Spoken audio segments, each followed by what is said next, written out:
Shit. I hope everybody can hear me. Heard that song today. Liked it. Pretty smooth. Hope everybody can hear me. All right. Welcome. Validation Boy. Live stream. March 8th, 2017. And I'm joined by my guest tonight, Flat Still Earth, a channel everyone should go and check out. Interesting stuff on there.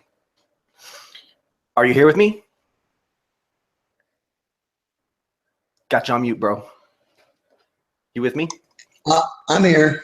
All right, excellent, man. Last time we had a show, I think we got cut off by accident. Some kind of glitch in the system happened and we got cut off. Yeah. Yeah. So I've seen the last two videos that you made. Of course, I'm subscribed, but you showed. Was it your second to last video where you showed that collection of books that you'd gotten? Yeah. It's the second from last. Yeah. Okay, that was good. Have you looked at any of them more in depth since making that video? Yeah, I was trying to decide if I should try to do each book or just do excerpts from books and just kind of do a compilation of that. There's some interesting stuff in there. No, this is like pre, 1955 and stuff that they were talking. Some of them from the 40s, talking about space exploration. And those little small ones, like little, I don't know what their little stories are. Actually, it's not stories. They're talking about stuff that they're trying to undo. So it's pretty interesting. So I'm just trying to decide how I want to do it. I mean, with so much content there, I mean, you could really use that as an opportunity to, hold on a second. You could use that as an opportunity to get a lot of videos, I mean, you could take an excerpt from each one of those books. I mean, you could take one of those books, find 20 different excerpts on it. There's 20 videos right there, man. Oh yeah, that's what I'm saying. I'm just trying to decide how I should do it. There's a lot of information in those. Mm-hmm. Especially as I watched this. Yeah, that's what's even more interesting. Are a lot of them just numbers, or are some of them are more literary? Oh, there's only like 1, 2, 3. I think there was 4 of them that had just like all that number stuff in them. The only reason I got those is I was like, wow, this is interesting. For 2 cents each, they ended up being 2 cents because I said the ladies told me I could get as many books as I can fit in a box at for $1, and I ended up with 48 books. Wow. So or 47. It's 47. So basically like 2 cents each. So I was like, hell, I might as well get these too. The latitude and longitude stuff. So I was like, that's interesting. I'll probably never do nothing with those, but just to have them, I was like, that's kind of odd. Maybe somebody else that's into that more will maybe want them or something. Well, I mean, there's this channel, and I watch a couple of silly YouTube channels. They got their little 3 or 4 minute videos that they make, and I watch them like before bed or when I first wake up. I'm having a morning cigarette and stuff like that. I'll put on like stupid channels like Looper. Oh yeah. Like list 25. It'll be like top 25 things you didn't know about this, that, and the other, whatever. And one of them, the guy was going on like 4 or 5 of his factoids in a row were about longitude and latitude things, and how the furthest western point of South America mainland is still further east than the Florida Keys, he was saying. Interesting. Yeah, and then I remember from this old book I had when I was a little kid, full of odd factoids, it said that part of Florida is further west than Wisconsin. And that'd be the Panhandle area, around where you're at. Well, I'm in Alabama. Yeah, that's what I'm saying. So it's really close by there. Same. Wait, say that again? I missed something. Well, no, I'm just saying that's the area you're around too. But that part of Florida is further west than Wisconsin, or so they claim. Probably. Okay. I see. The part of Florida that I'm close by. I was thinking about the part that came out that sticks out. I'm just having a good old time here, bro. So, everybody just saw what I was up to just now. So it was really just like two questions in one. Sorry, bro. Okay. Yeah, but then after that, I saw that you had kind of posted a video where it was an interview of you. Yeah. I just kind of did a self interview. I was trying Yeah. to get more questions. Those are the only ones I could think of, and I could give some answers and some stuff that I hadn't talked about before. I mean, some of it I have, but I just thought I'd do that and be goofy with Yeah. it. There was a couple of the questions on there that I think I might have asked you. Yeah. But yeah, then there was a couple more that I didn't ask you.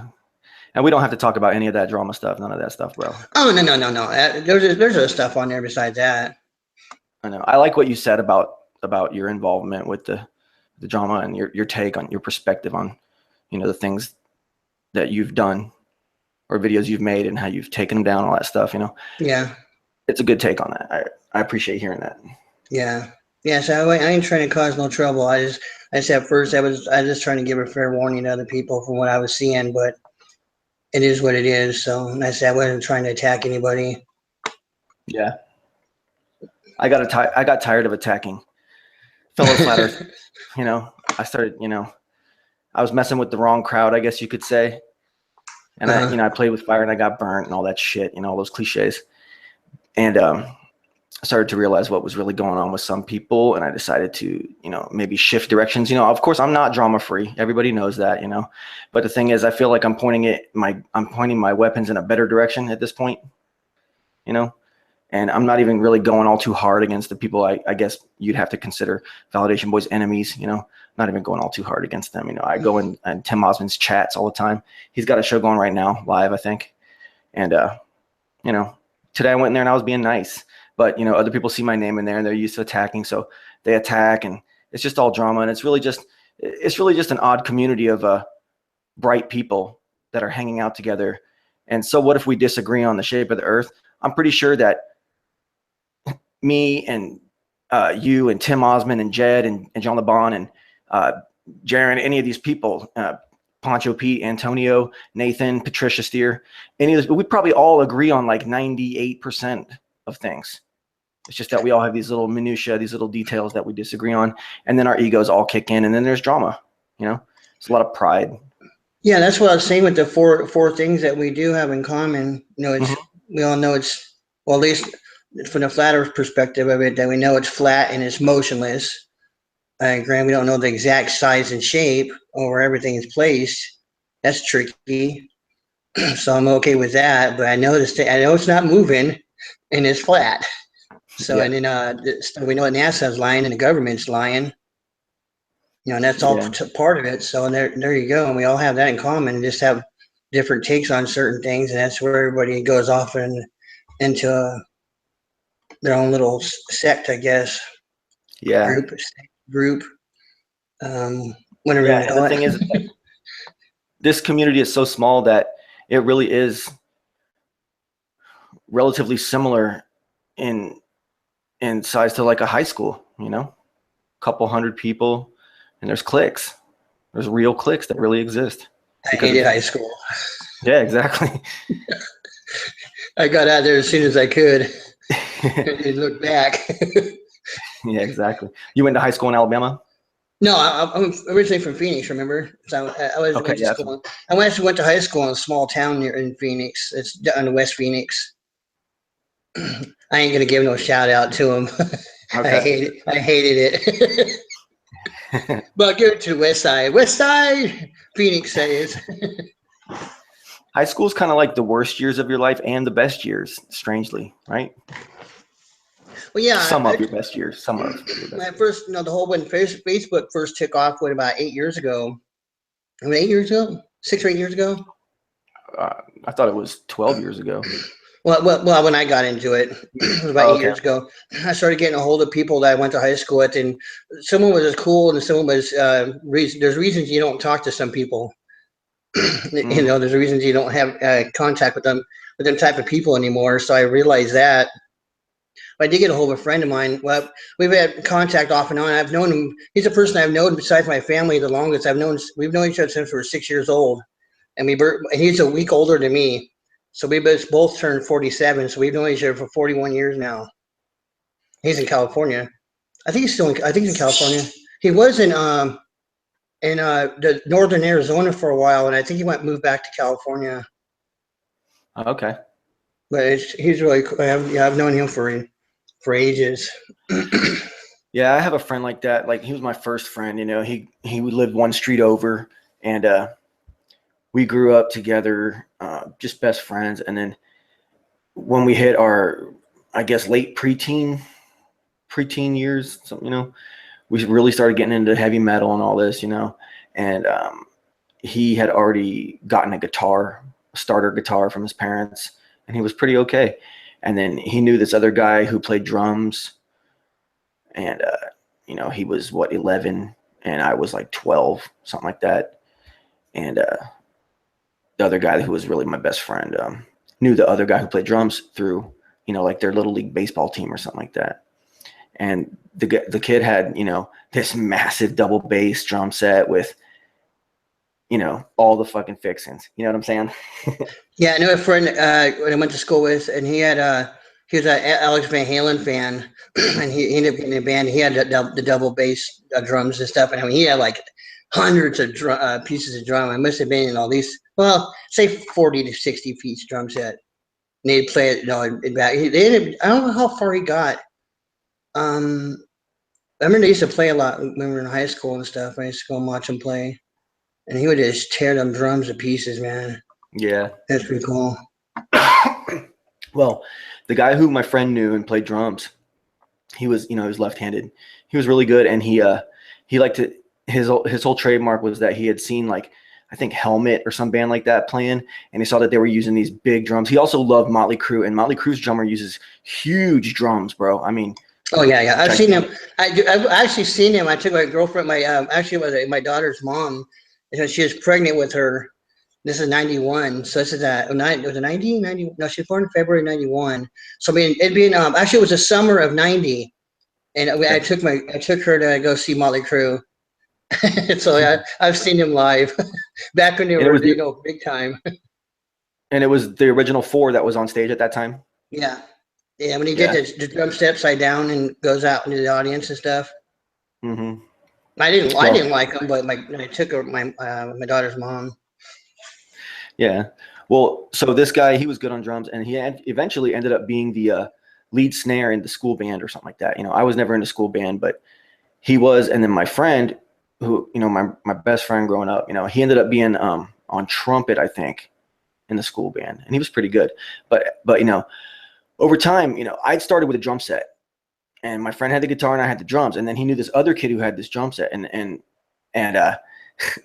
so I was like, you know, I don't really like doing drums that much, and I picked up bass. And then we had our own little band, and then my parents used to take us to these dive bars on Sundays when they'd let, you know, open mic or something.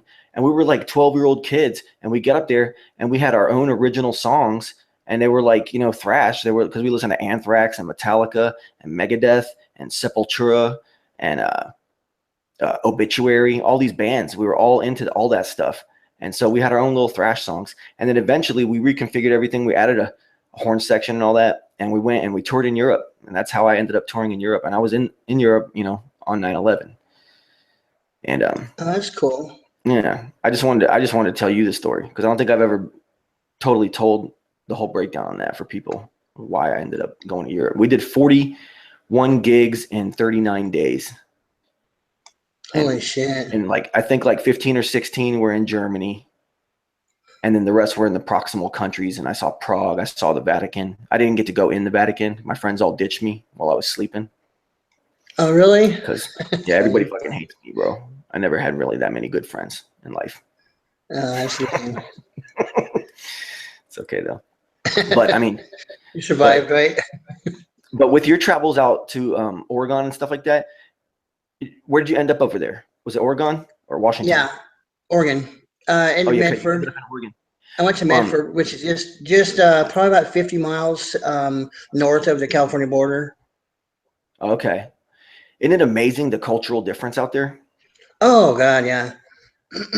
And since I'd say I've been all over. I've lived in Phoenix for my whole life, and then I've lived in Oklahoma City. I've been all around the Oklahoma State, just about 10 years ago, and then I came out here 2 years ago. But I've been to Oregon. I've been to a lot of places, and it's crazy to see the differences and stuff. Yeah. How things in California. I never lived in California, but I've been there a number of times, and it's as crazy as people say it is. When you see movies about it, I don't know if you've ever been there, but it's I've been to actually Hollywood and Vine. I went there on purpose just so I could say I've been to Hollywood and Vine. And don't go there at night. It's crazy during the day, but it's really wild at night. I mean, it's just like Yeah. all kinds of people doing all kinds of crazy stuff. Dancing, singing, doing all kinds of stuff because they're trying to get. I guess they're trying to get discovered. I guess that's what they're trying to do. So it's pretty wild. But yeah, Oregon. I love Oregon just because I love green, and so most of my. If I say about a little over half of my clothes, that includes pants too, is all green. And I got, if you've seen it, they've seen the video. I have I have a sleeve on my right arm that's flames, the green flames. Yeah. So, but it's Oregon, that's why I love Oregon. I've been wanting to live up there, but I guess I got my here now. But I mean, go ahead. is the whole. So you were in the city or in the suburbs or in the boondocks? What were you? It was. I would have to say in the middle. I wasn't in the city because it's not really no big city there, and it was kind of on the Yeah. outskirts of town. Because you just go a few miles and you're out in the wilderness. I mean, you're like out in the middle of nowhere. And Like you just dead quiet wilderness. yeah, yeah. So, Nice. so that's why my sister lives. And we go up to the mountains. I mean, it's only maybe 6 or 8 miles, and then you're like up in the mountains. And I didn't get to go very far because my mom went with us, and she has a bad knee, so we couldn't go very high up in the mountain. I was like, What's the man, max? huh? What's the max elevation in that area that you were at there? The what? What's the high elevation in that area that you visited? I can't remember what it was. I had an altimeter with me too, and I didn't get to use. I didn't use it because we didn't get that high. We We found talking it. like thousand foot foothills, or are we talking about like 8,000 9,000 mountains? Oh no, these are probably a couple thousand. Well, I don't know. Probably about 1,500, 1,000 or 2,000 feet. Yeah, Like I've been out to Colorado twice in my life, and last time I went up on Pikes Peak, and it was up there. It was snow, but it was like dead of summer on the ground, and but it was snowing up there, and yeah, one of the mountains there in Oregon, it has snow all year round on the top part.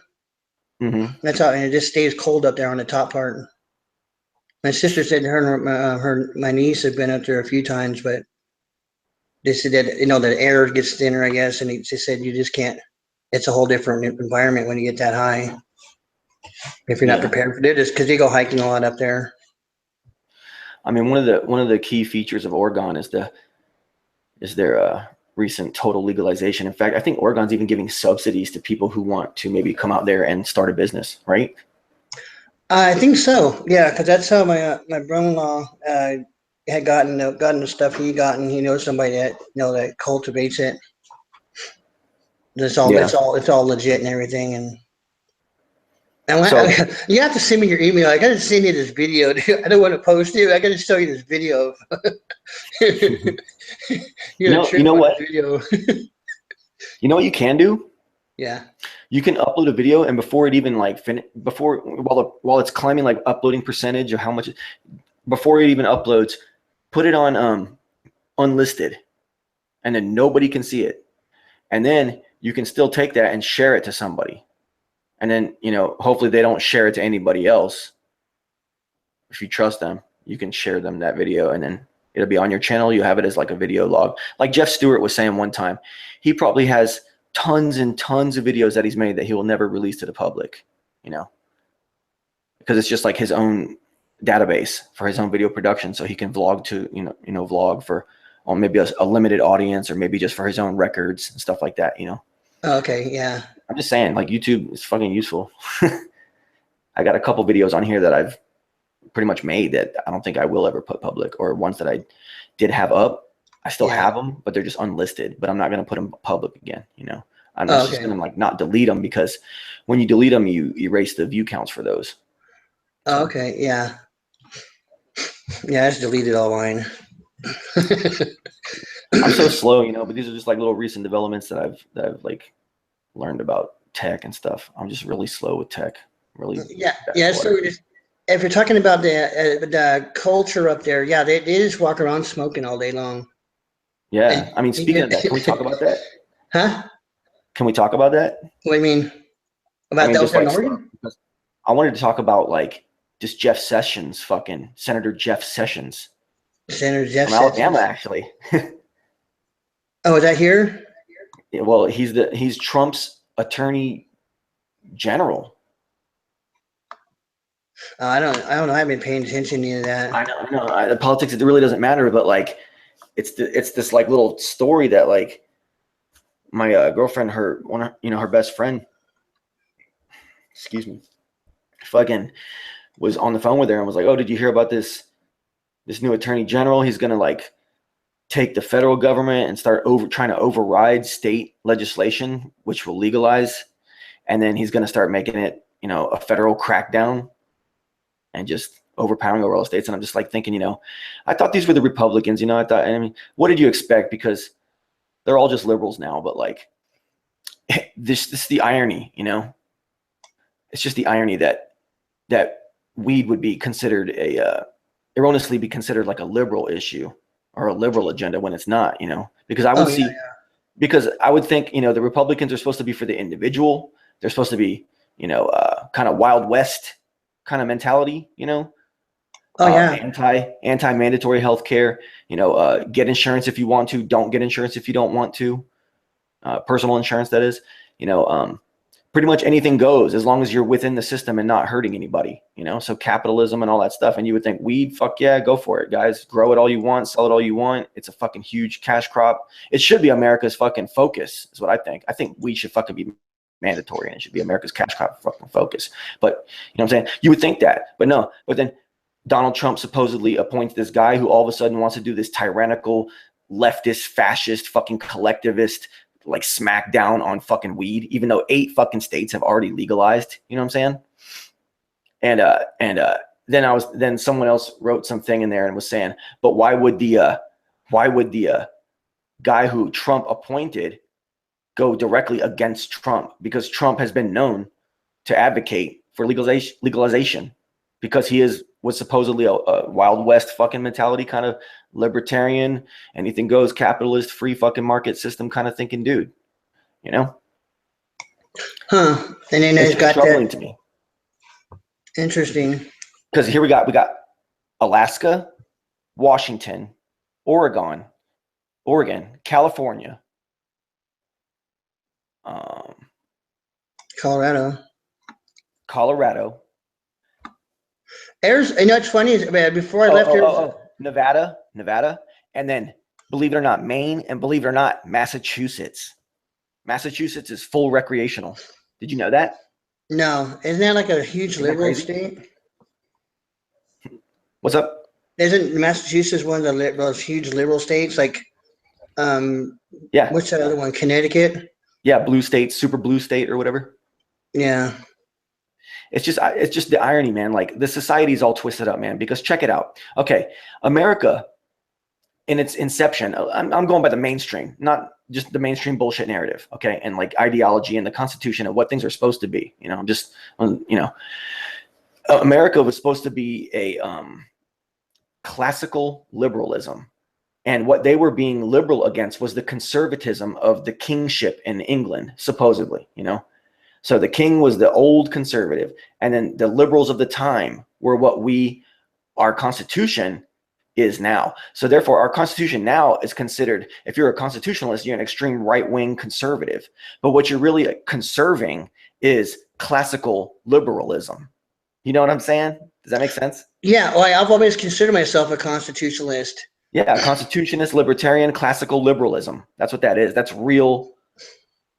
That's current, true conservatism, because you're trying to preserve what the Constitution is about and what, the Wild West, make it on your own fucking mentality of fairness, there's just enough government to, make sure people aren't just out there pillaging each other and hurting each other and stuff like that. There has to be some regulations, especially when it comes to like mass production of popular products that are bought in commerce and all that stuff. There has to be some safety regulations, Yeah. But other than that, I mean, and it's just ironic to me, man. It just pisses me off that Florida has not gone full recreational yet. I mean, it's going to be so damn massive in Florida. It's gonna rival California, I think. Because Florida, I mean, I don't know people who don't fucking blaze, bro. I don't. I mean, my bosses, they all blaze. My owners of my businesses blazing out, man. It's surprising how many people actually do. Yeah. And it's shocking when you really get to know people. I've known people, but that's I got to really get to know them. Then you find out because everybody's always hush hush about it until they feel comfortable telling you. I said I haven't really. I said other than the Oregon incident a few months ago, I haven't really blazed in a couple of years, a number of years. It's not something I do all the time, and I just don't do it all the time. Yeah, I mean, I thanks for letting me talk about this. I know you might not be a current smoker, but thanks for letting me, talk about this. Oh yeah. Oh man, back in the day, dude, I can tell you some stories about that. Well, but thing is, I think that like crazy. Go ahead. Yeah, go ahead. I'm done. I'm sorry, bro. Another funny thing is if you were to just take everything at face value and just pretend that the government's real and that the parties really stand for what they claim they stand for and all that stuff, and you just think it's all reality. Starting from the normie position,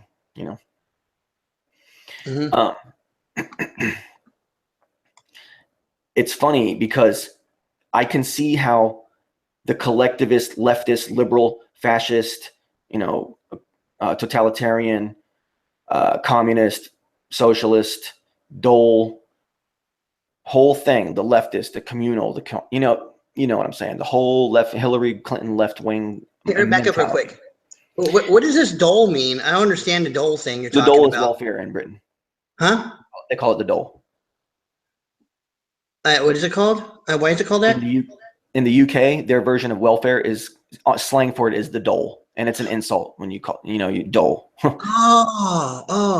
So it's like dodgy pins. It's just a low blow, and like, and I was confused about that. I didn't bring myself to look it up yet because usually if there's all this new slang that's going around, I've had to look up a lot of things and really like, what the hell does this even mean? And I'm like, oh, okay, I get it now. Like doling out money, Okay, I get it. Or doling out punishment like I do against my trolls, my little globe trolls. That's funny. I was trying to get at something, man. Help me along there. Oh, I was saying, if everything's real, okay. The funny thing is that this whole medical side of legalization it therefore involves insurance, and then it's a communal socialist thing where it's like in the name of medicine, in the name of peace, and that's like taking it too far because what we want is more of a conservative, right-wing, free enterprise. Let somebody grow as much as they can in their backyard and anything goes, and you sell it to me and I buy it, and we create a badass economy, The thing is, I feel that especially with all this new evidence coming out about it being, being health benefits, and I think everybody should be.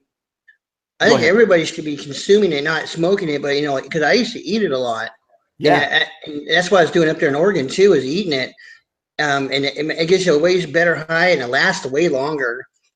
And it just, you don't have to worry about the coughing and everything like that and messing your lungs up. So I think everybody should be eating this stuff with all the health benefits because your body can digest it properly and take what it needs and get rid of the rest. Yeah. I mean, that shit will put you on your ass sometimes, though. It'll zonk you sometimes when you do that. Well, I ate quite a bit before I left. And I was on the plane. Since I was on the plane, and my sister and my mom, they were on, I know, about 5 or 6 seats ahead, away from me, and I kept burping, and that smell of that weed was coming out. Oh man. So like, my sister's like, we had this, we couldn't text because of the hell I have that airline thing. But we Hmm. had this app that we can, Bluetooth each other. She's like, I can smell that from here. So you burping again? Man, so you took plants and you made butter and oil and stuff, right? No, I just ate the buds. Oh wow. My brother-in-law was all wanting to smoke. I'm like, let me see one of those, and I just took it. I just crumpled that some, and I just swallowed it. I didn't even chew it. I just swallowed it. Just raw plant? Huh? Just raw plant? Yeah, Dang, man. it was good. It tasted good. Then it burped, and the burping after a while it got a bit pretty bad. He's like, oh God, not again. Was it Like, like woof. nausea or like anxiety burps? No, no, I don't know. It just caused me to burp for some reason. It makes you burp. I can tell you that. I never had that happen before, but I don't know if it was that what it was, or if it was because I was in the plane, or Yeah, what the was going pressure on. change. It was weird. The air pressure change plus the inherent nerves that are on any takeoff for anybody, I think. I think everybody gets nervous on a takeoff. Everybody does. Oh, that's exciting. I love that's my favorite part of flying is that when you're going on the runway and then at first takeoff, and then you feel it kind of sag back down and then go up. Yeah, and You you know know what? you're in the air. Yeah, yeah. You need that quietness. Well, except for the wheels go quiet, and it's like, yeah, I got a lot of video of that. Modern flight is completely mind blowing. It's totally terrifying. I've probably flown 10, maybe more, 15. I don't even know. Enough that I can't remember how many times. And it's terrifying, bro. I mean, once you're up there, it's all good. But those thoughts, like, what if 100 feet up, something really just messes up bad? And this shit just goes You know, blank, like you've seen what in I these noticed videos. about that is when you're up high, real high, as far as I know, I mean, I'm sure there are plane crashes, but I've noticed that I've watched a lot of videos, all the crash videos, and most planes they don't crash until they're real low to the ground for some reason. I've noticed, at least in those videos they did. You never seen any out where just come straight out of the sky and fall. Yeah. I always thought that was weird. I was noticing now. So I'm gonna do a little bit more research on that because I'm not sure why that happens, but it seems like that's the only time I do it when they're lower to the ground. Yeah. But and then they're always full of fuel. That's never good. Yeah, I know. It does that crashing. But yeah, I don't know. So, That flying is awesome. I didn't fly so to this out there. I got a story for you. The first time I ever flew was when I was 30. I think I was 32. First time I ever flew, and I went skydiving, plane, and I jumped out. that was your So first time you flew? You just did skydiving? yeah, that first time I ever got in a plane, I went skydiving, and it jumped out of the plane. What? Yeah, it was cool as shit. And I thought that was a weird thing. I wish I would have known about everything back then. But I remember how they always say heat rises, and I never understood that because like how tops of mountains are snow on top of them. If heat rises, why is there snow on top of mountains? I never understood that. Well, it was even weirder because you're 2 miles up. When you skydive, you go 2 miles high, and when you jump out, you free fall for a mile, and then you pull the chute, and then you fall the rest of the mile. The other mile, you float down on the chute. Okay. So, but that I remember it being really, really cold up there, and this was in the dead of summer. In Phoenix, just outside of Phoenix is where I am. Where's it at? It's called Eloy, Arizona.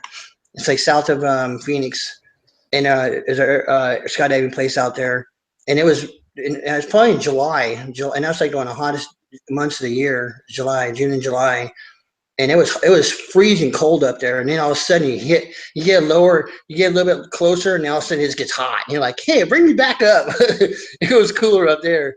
So that whole Yeah. heat rises thing, I'm really confused about that because that doesn't make any sense to me. I mean, if we just go thought experiment on it, like, okay, so the heat's only going to rise to a certain point, but I mean, isn't the sun supposed to be so massive and so far away that anything that's lit by the sun should just be totally heated by the sun regardless? And then they're going to say, oh, the air Yeah, pressure is different up there. They're going to say, oh, it thins out and then there's an atmosphere and it, magically there's this magical line where infinite nothingness and the vacuum void of space meets our little tiny, relatively, insignificant speck of a bubble of water and gases, and somehow, excuses. There's always something. Yeah. And I guess I just covered everything right there, right? Huh? Yeah, that's all their excuses for it. But my experience is it's colder up, and I always thought if heat rises, why is there snow on mountains? And that was before I even went in the sky. Like, shouldn't it Yeah. be on the bottom part? Yeah. So that's been a thing that's confused me. I've been looking into that, but it said when you look at those diagrams, the higher you get, the hotter it gets. So what's going on?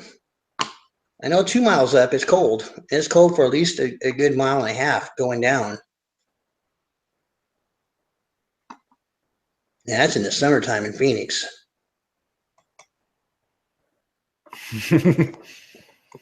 So, I mean,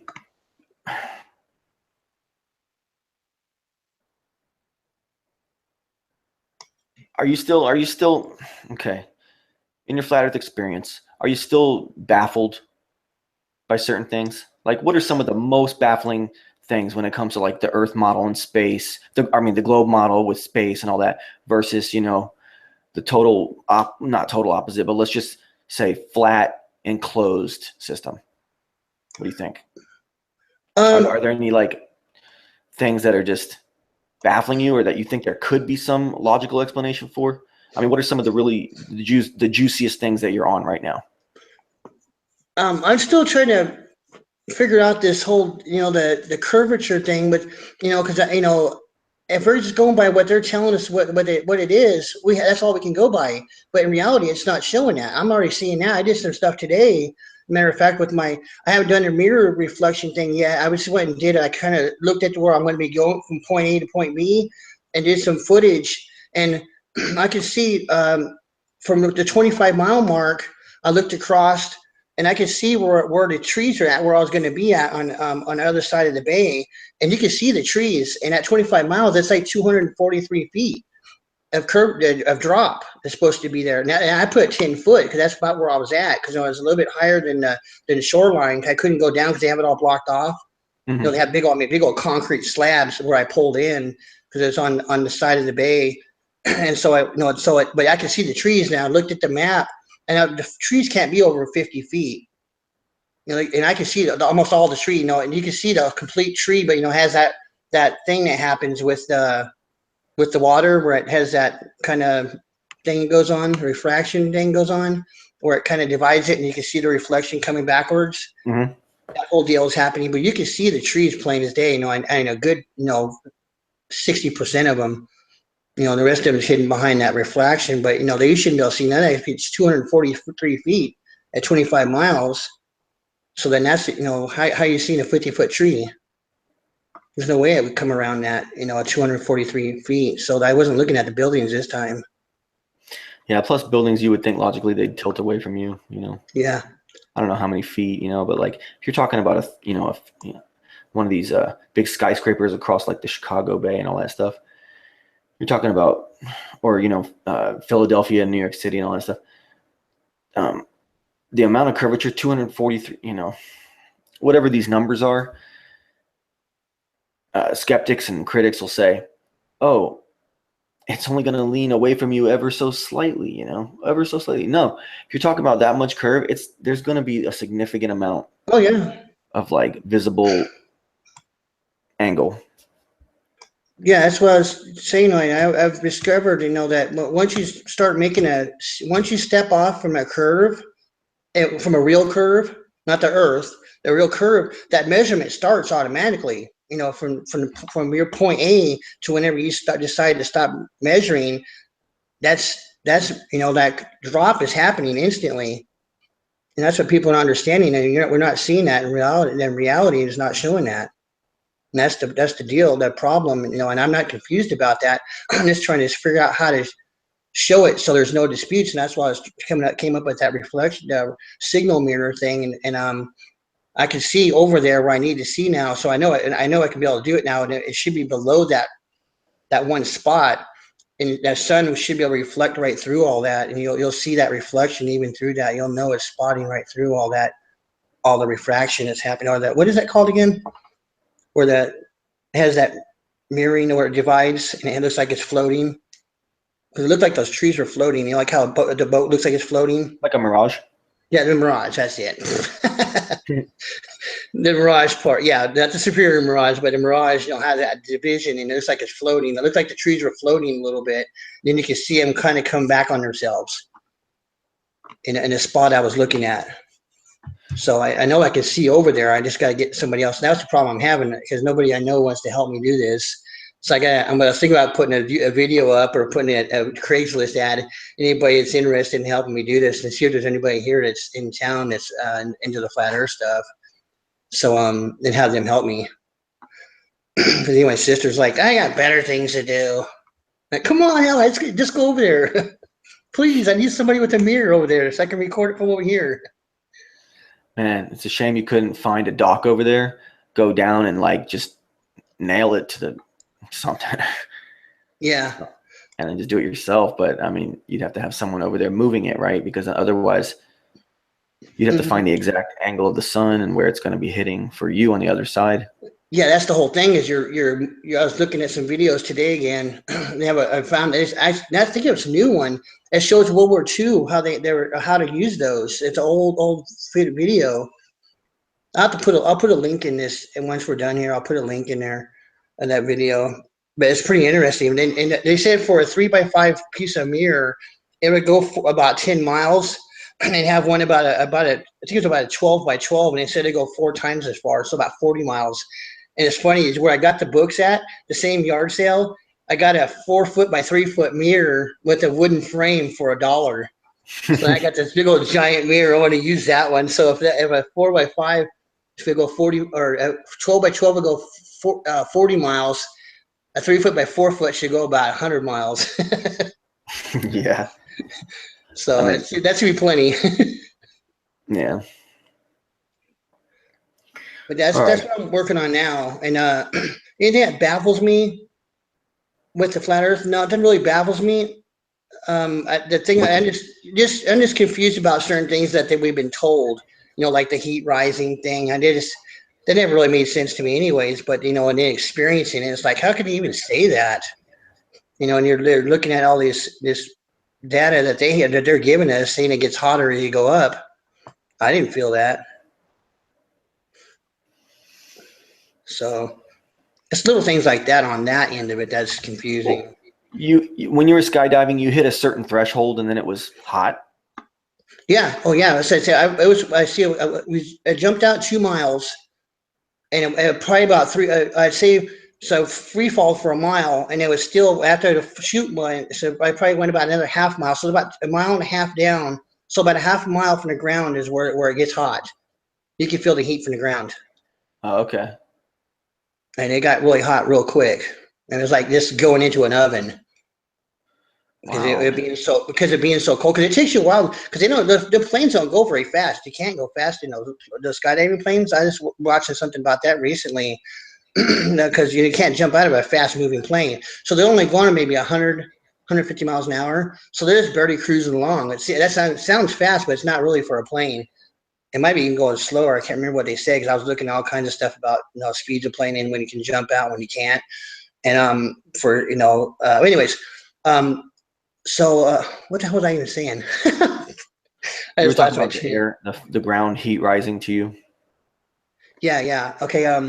But so we went up, it was getting colder and colder. You could feel it. So I've been cold, and you could feel. She got used to that being cold. So when you're falling down, and all of a sudden it just gets hot. That's what I was saying. It was like you went instantly into an oven, and it wasn't that hot, but that contrasting. It wasn't gradual. It was instantly hot. I remember that, and that was back in 2001. Yeah, it was in summer of 2001. I remember, and it was something I'll never forget. I've been wanting to do it since. I only paid $150 then, and then like a year later I was going to go, and they won $350 a year later, the same place. Popularity rose. Yeah, I was so pissed. I was like, I ain't paying that. $150 was worth it. Yeah. Or maybe they're going out of business. Maybe they're losing money and they need to charge more. Oh, they've been there for years. I think they've been there since the 50s. They've only had one fatality, and that was just a couple years ago, actually. And it was they're trying to do a world record. This is what they do, world records and stuff out there. It's how big a place it is. They were when they do all those maneuvers that they do with a bunch of people. One of them, they got tangled up or something like that, and then she had was a woman that fell, and I think she was from Germany, and had died. She was trying to do a formation. Yeah, they were doing the formations, and I guess she got knocked out, and they were trying to get to her, but she ended up hitting the ground. Oh, she fainted. Yeah, knocked her out. So that was the only fatality I ever had since the 50s. And that was probably about 4 years. That was about 4 years ago. It was like really big news at the time. Oh, it's that time, huh? Yeah. No. I tried to do it incognito. Yeah. So, I mean, I don't know. There was That stuff with the flat earth. Well, there was only one other thing that I was going to talk about, and it was just an idea I had. It didn't have anything to do with asking you any questions or anything. Okay. But it was just like, I call myself a flat earth dogmatist, and it's kind of it's a little bit of a tongue in cheek, because whenever I first said that a long time ago, whatever was going on at the time, that was a term that wasn't being thrown around at all. And yeah, because of my hard stance on the flat earth and like the 2 or 3 rules that I follow, which lead me to truly believe it's a flat earth, I started just, to be kind of a jerk, I started calling myself the flat earth dogmatist and being like, I'm the only one that has the balls to just outright say it, because someone had made a subtle accusation somewhere at some point against the flat earthers and stuff. I was like, screw you then. I'm a straight up dogmatist. What are you going to do about it? Was the kind of thing that I meant, And as it's gone on, I realized, yeah, I am dogmatic. So it's true. It was started as a joke, but it's not really a joke, but it started as like kind of like a backlash, and then it became true. And then so the only thing that a lot of these skeptics and critics can attack about flat earth dogma, and really flat earth dogmatism, or flat earth dogmatist, as I've branded it, as validation boy character, as I've branded it, is those essential 2 or 3 things. Basically, the sky doesn't count, and what you're left with is a flat ground. What's measurably, observably, and experiments you've done yourself flat, at least a lot bigger than it's supposed to be. A lot bigger than it's supposed to be. So flat earth dogmatism, and then so recently some of the critics and skeptics have, focused on that, and they like to, try to rub it in and say, being a flat earth dogmatist is not a good thing. And it's just like, man, I already explained this in the original video, the original declaration, when I said a lot of people are, I don't even know if it's in there, but a lot of people, I've said it at some point. I say a lot of people are going to fucking say dogma is the very thing that got us into the bad position we are now with believing in the globe and stuff, or the way society is now, believing in the globe because of dogmas. And it's like, well, then why not just be a flat earth dogmatist then? Why not be a flat earth dogmatist then? And then you're going against the system. It's just a fuck you to the system, It's just like, I'm so against the system that I'll say I'm flat earth and that I'm a fucking dogmatist of flat earth. So fuck you, system. Kind of thing. Excuse my language. Sorry, bro. But, that's what it's like. Yeah, I'm really bad with that, where my girlfriend gets on me all the time about using that so much. Yeah, but like, and then they want to say, being a dogmatist is, is not, something to be proud of. Well, thing is, I looked up dogmatism, okay? And it's about the fact that you believe something and you push for that thing because you believe in it, and you try to make the thing that you believe in, the norm, and it becomes dogmatic.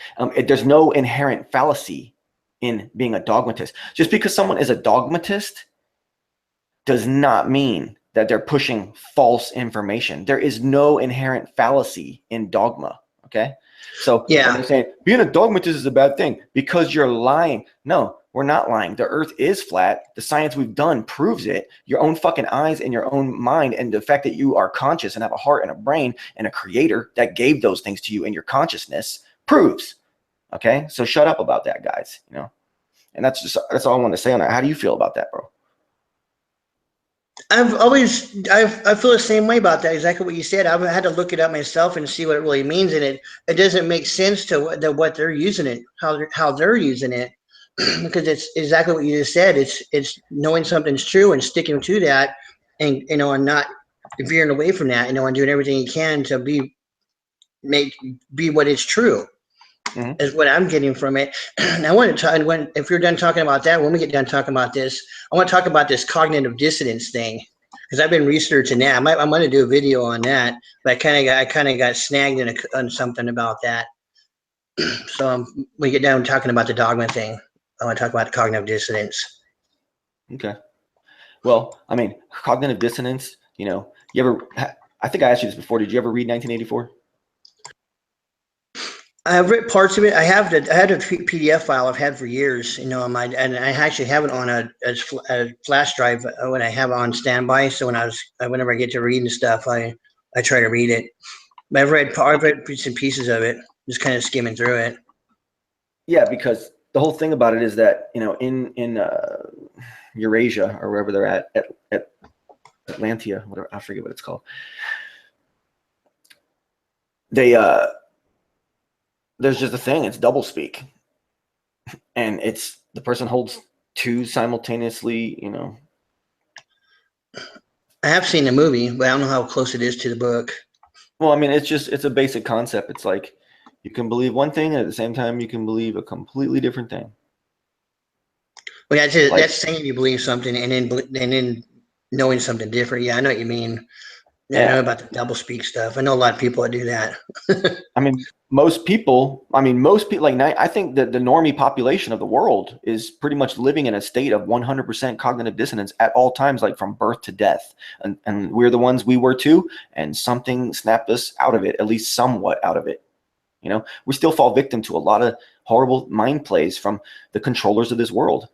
We're still victim to a lot of crap that we don't even realize, stuff that we won't, so beyond our reach of our imaginations, Yeah. But see, I found two different definitions to that, because there's that one quote that what's his name is some psychiatrist. I think he died in like 62. I just want to say I've been doing some research on that quote, on that whole thing, because from that quote, anybody that's into the flat Earth and understands the flat Earth, it does not have cognitive dissonance, because it says that once you have a set belief, and then you're introduced to a different belief or different whatever it is, something new, and you accepting that and getting rid of that old belief, that's not cognitive dissonance, which is what I feel anybody that's truly knows the flat Earth reality does not have that.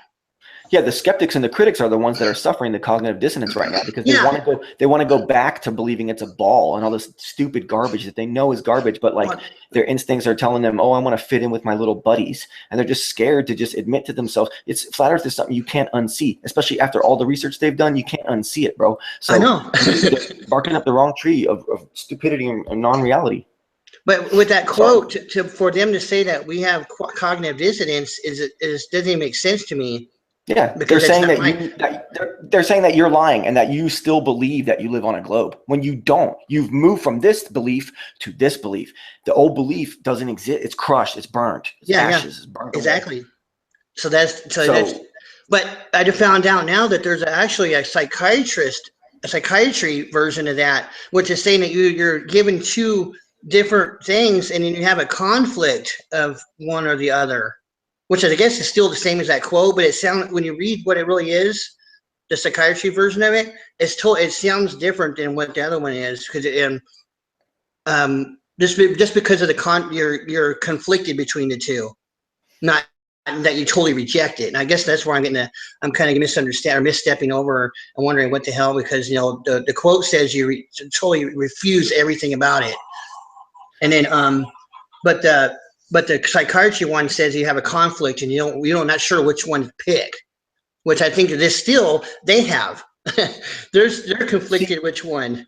the One. psychology standpoint from what you were saying there is kind of like coming from a state of already understanding that there is these two opposing sides and then Yes. stepping outside of it. But the other one is from within the illusion. The other one is from the person who's still, say a Democrat and not realizing that Democrats and Republicans are from the same system, Yeah. Oh, and also that guy that quote is from, he was talking about slavery. No, that's what that quote was about. What quote are we talking about here? That one about the cognitive dissonance.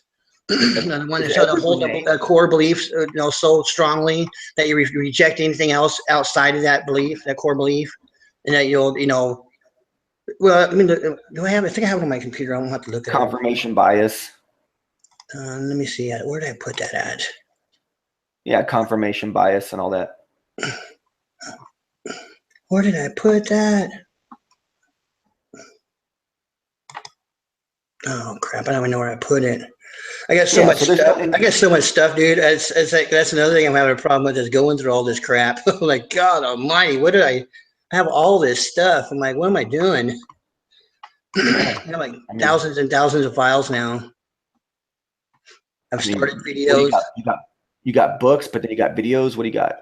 I've gotten started videos, and I've stopped in the middle of it, and now it doesn't really mean much now. That's why I'm going through my old ones. It's like, this really doesn't mean anything now, because a lot of it had to do with some the elections and stuff. And this is back in 2015.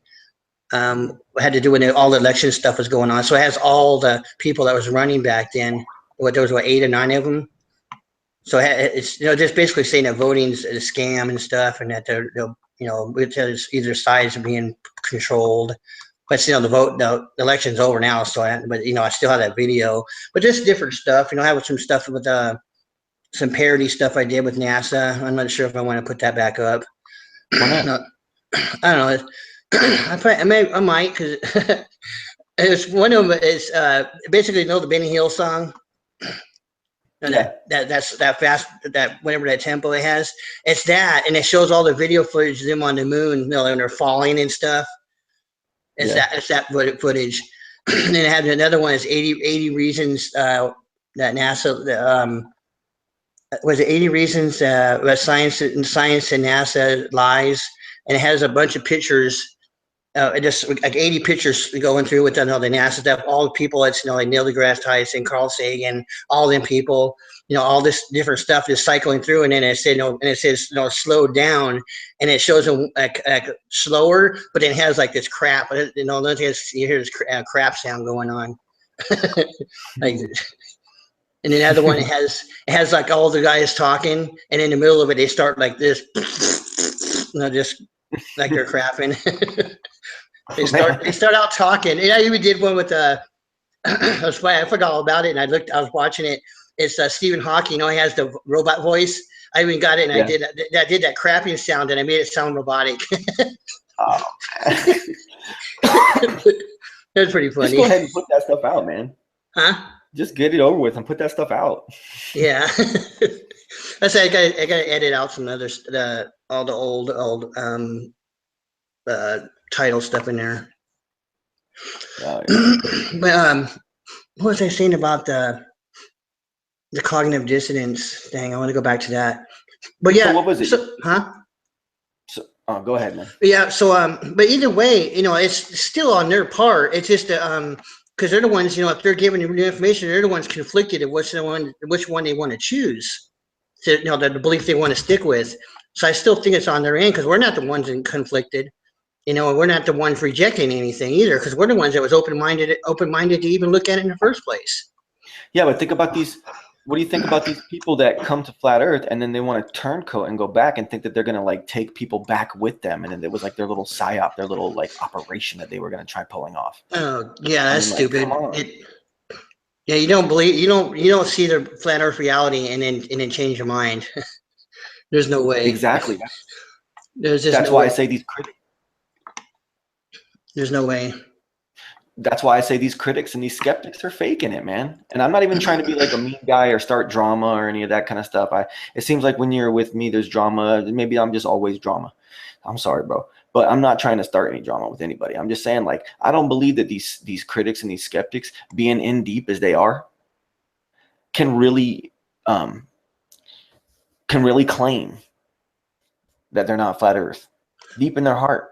Oh Once yeah. you see all that stuff, I mean, you got to be Even silly. with I also watched this, and I know it's I hate doing it because it makes my stomach turn to watch Neil deGrasse Tyson. But I Yeah. wanted to see what he's really saying and stuff. I started watching some of his stuff, and a lot of people. I was just watching. I can't remember what it was I was watching the other day that said that him and all these guys don't know about the Earth being flat. And I think they do, because if they didn't know, and then they didn't really apply their science that they say they're doing, then they're stupid. Which I think they're stupid anyways. But I think they do know, because they're so hell bent on pushing the globe. It's insane. The only way you do that is if you already know something, and because you wouldn't just blindly do that, especially claiming to be a scientist, because that just throws the whole thing into it. It's just all bogus. It's completely bogus if they didn't Well, know, and they're these pushing something. scientists, But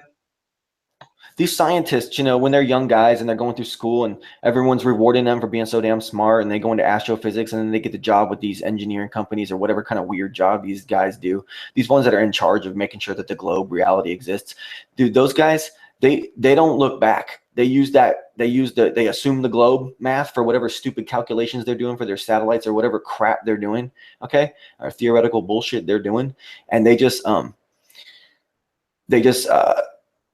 assume the globe in all their equations. That's their starting point. So, they don't even look back. Those guys don't look back. Sometimes maybe in their private time, they might think, oh, the funny thing is we really don't even know if it really even is. But they don't even go that far, because their whole career and all their publishings and all their crap, it all depends on them just being like everybody else, fitting in with the norm, go along with the collective, and pushing that globe. Just like you said, just pushing it. So a lot of them, even if they do think there's a possibility it could be flat, like, the more they think and think and think, and then like get reminded by their buddies that no, it's a globe. Don't be stupid. What are you stupid? And they never take it that far. They would never take it that far. And if they did, they'd hide it from their people that know them. And then what fun? I mean, how that could be fun for a while, but like, it's just the Earth is flat. It's nothing that spectacular. I didn't think it would eat at them, but I said there's enough. I guess there's enough money to buy people off. See, I feel I can never be bought. I mean, it wouldn't even be that they're bought off. I'm saying when you're these top level scientists and you're hanging out with your other little scientist friends, you guys live in your little bubble in like, some weird Richie Rich town where it's just, nothing but Richie Riches up in every mansion along the block, and you're one of them. You live in your bubble, and the people around you support you. You're a superstar. You're the star of the college. You're the star of the corporation that you work at, in the headquarters, whatever it is, and the people just surround you. So it wouldn't even be about paying you off. It's just they've got you so indoctrinated, so trained, so reliant on the fact that you've used the sphere assumption for all the things that you've ever made all the money and all the career you've ever had off of, by assuming the sphere, just like everybody else did. So it's like this bribery that they got on you. So even if you do defy it, okay, like. But with all the stuff that he's been saying about the Earth not being flat, the Tyson, specifically, he's had to try to look into it or something. And I'm not saying like they're like, oh, here, paying him off, directly, but indirectly, I mean, by being bought off, because he's just keeping up with the facade. He's just keeping up with the facade. Well, yeah, they are keeping a facade, but it's like they don't even have to be a facade. They pretty much can cognitively retrain themselves to start believing in that ball lie again, and they just go and fit in because everyone around them is putting that pressure on them. And if it gets too out of control, they send in, someone. We're talking about the controllers of the world, the paradigm shapers.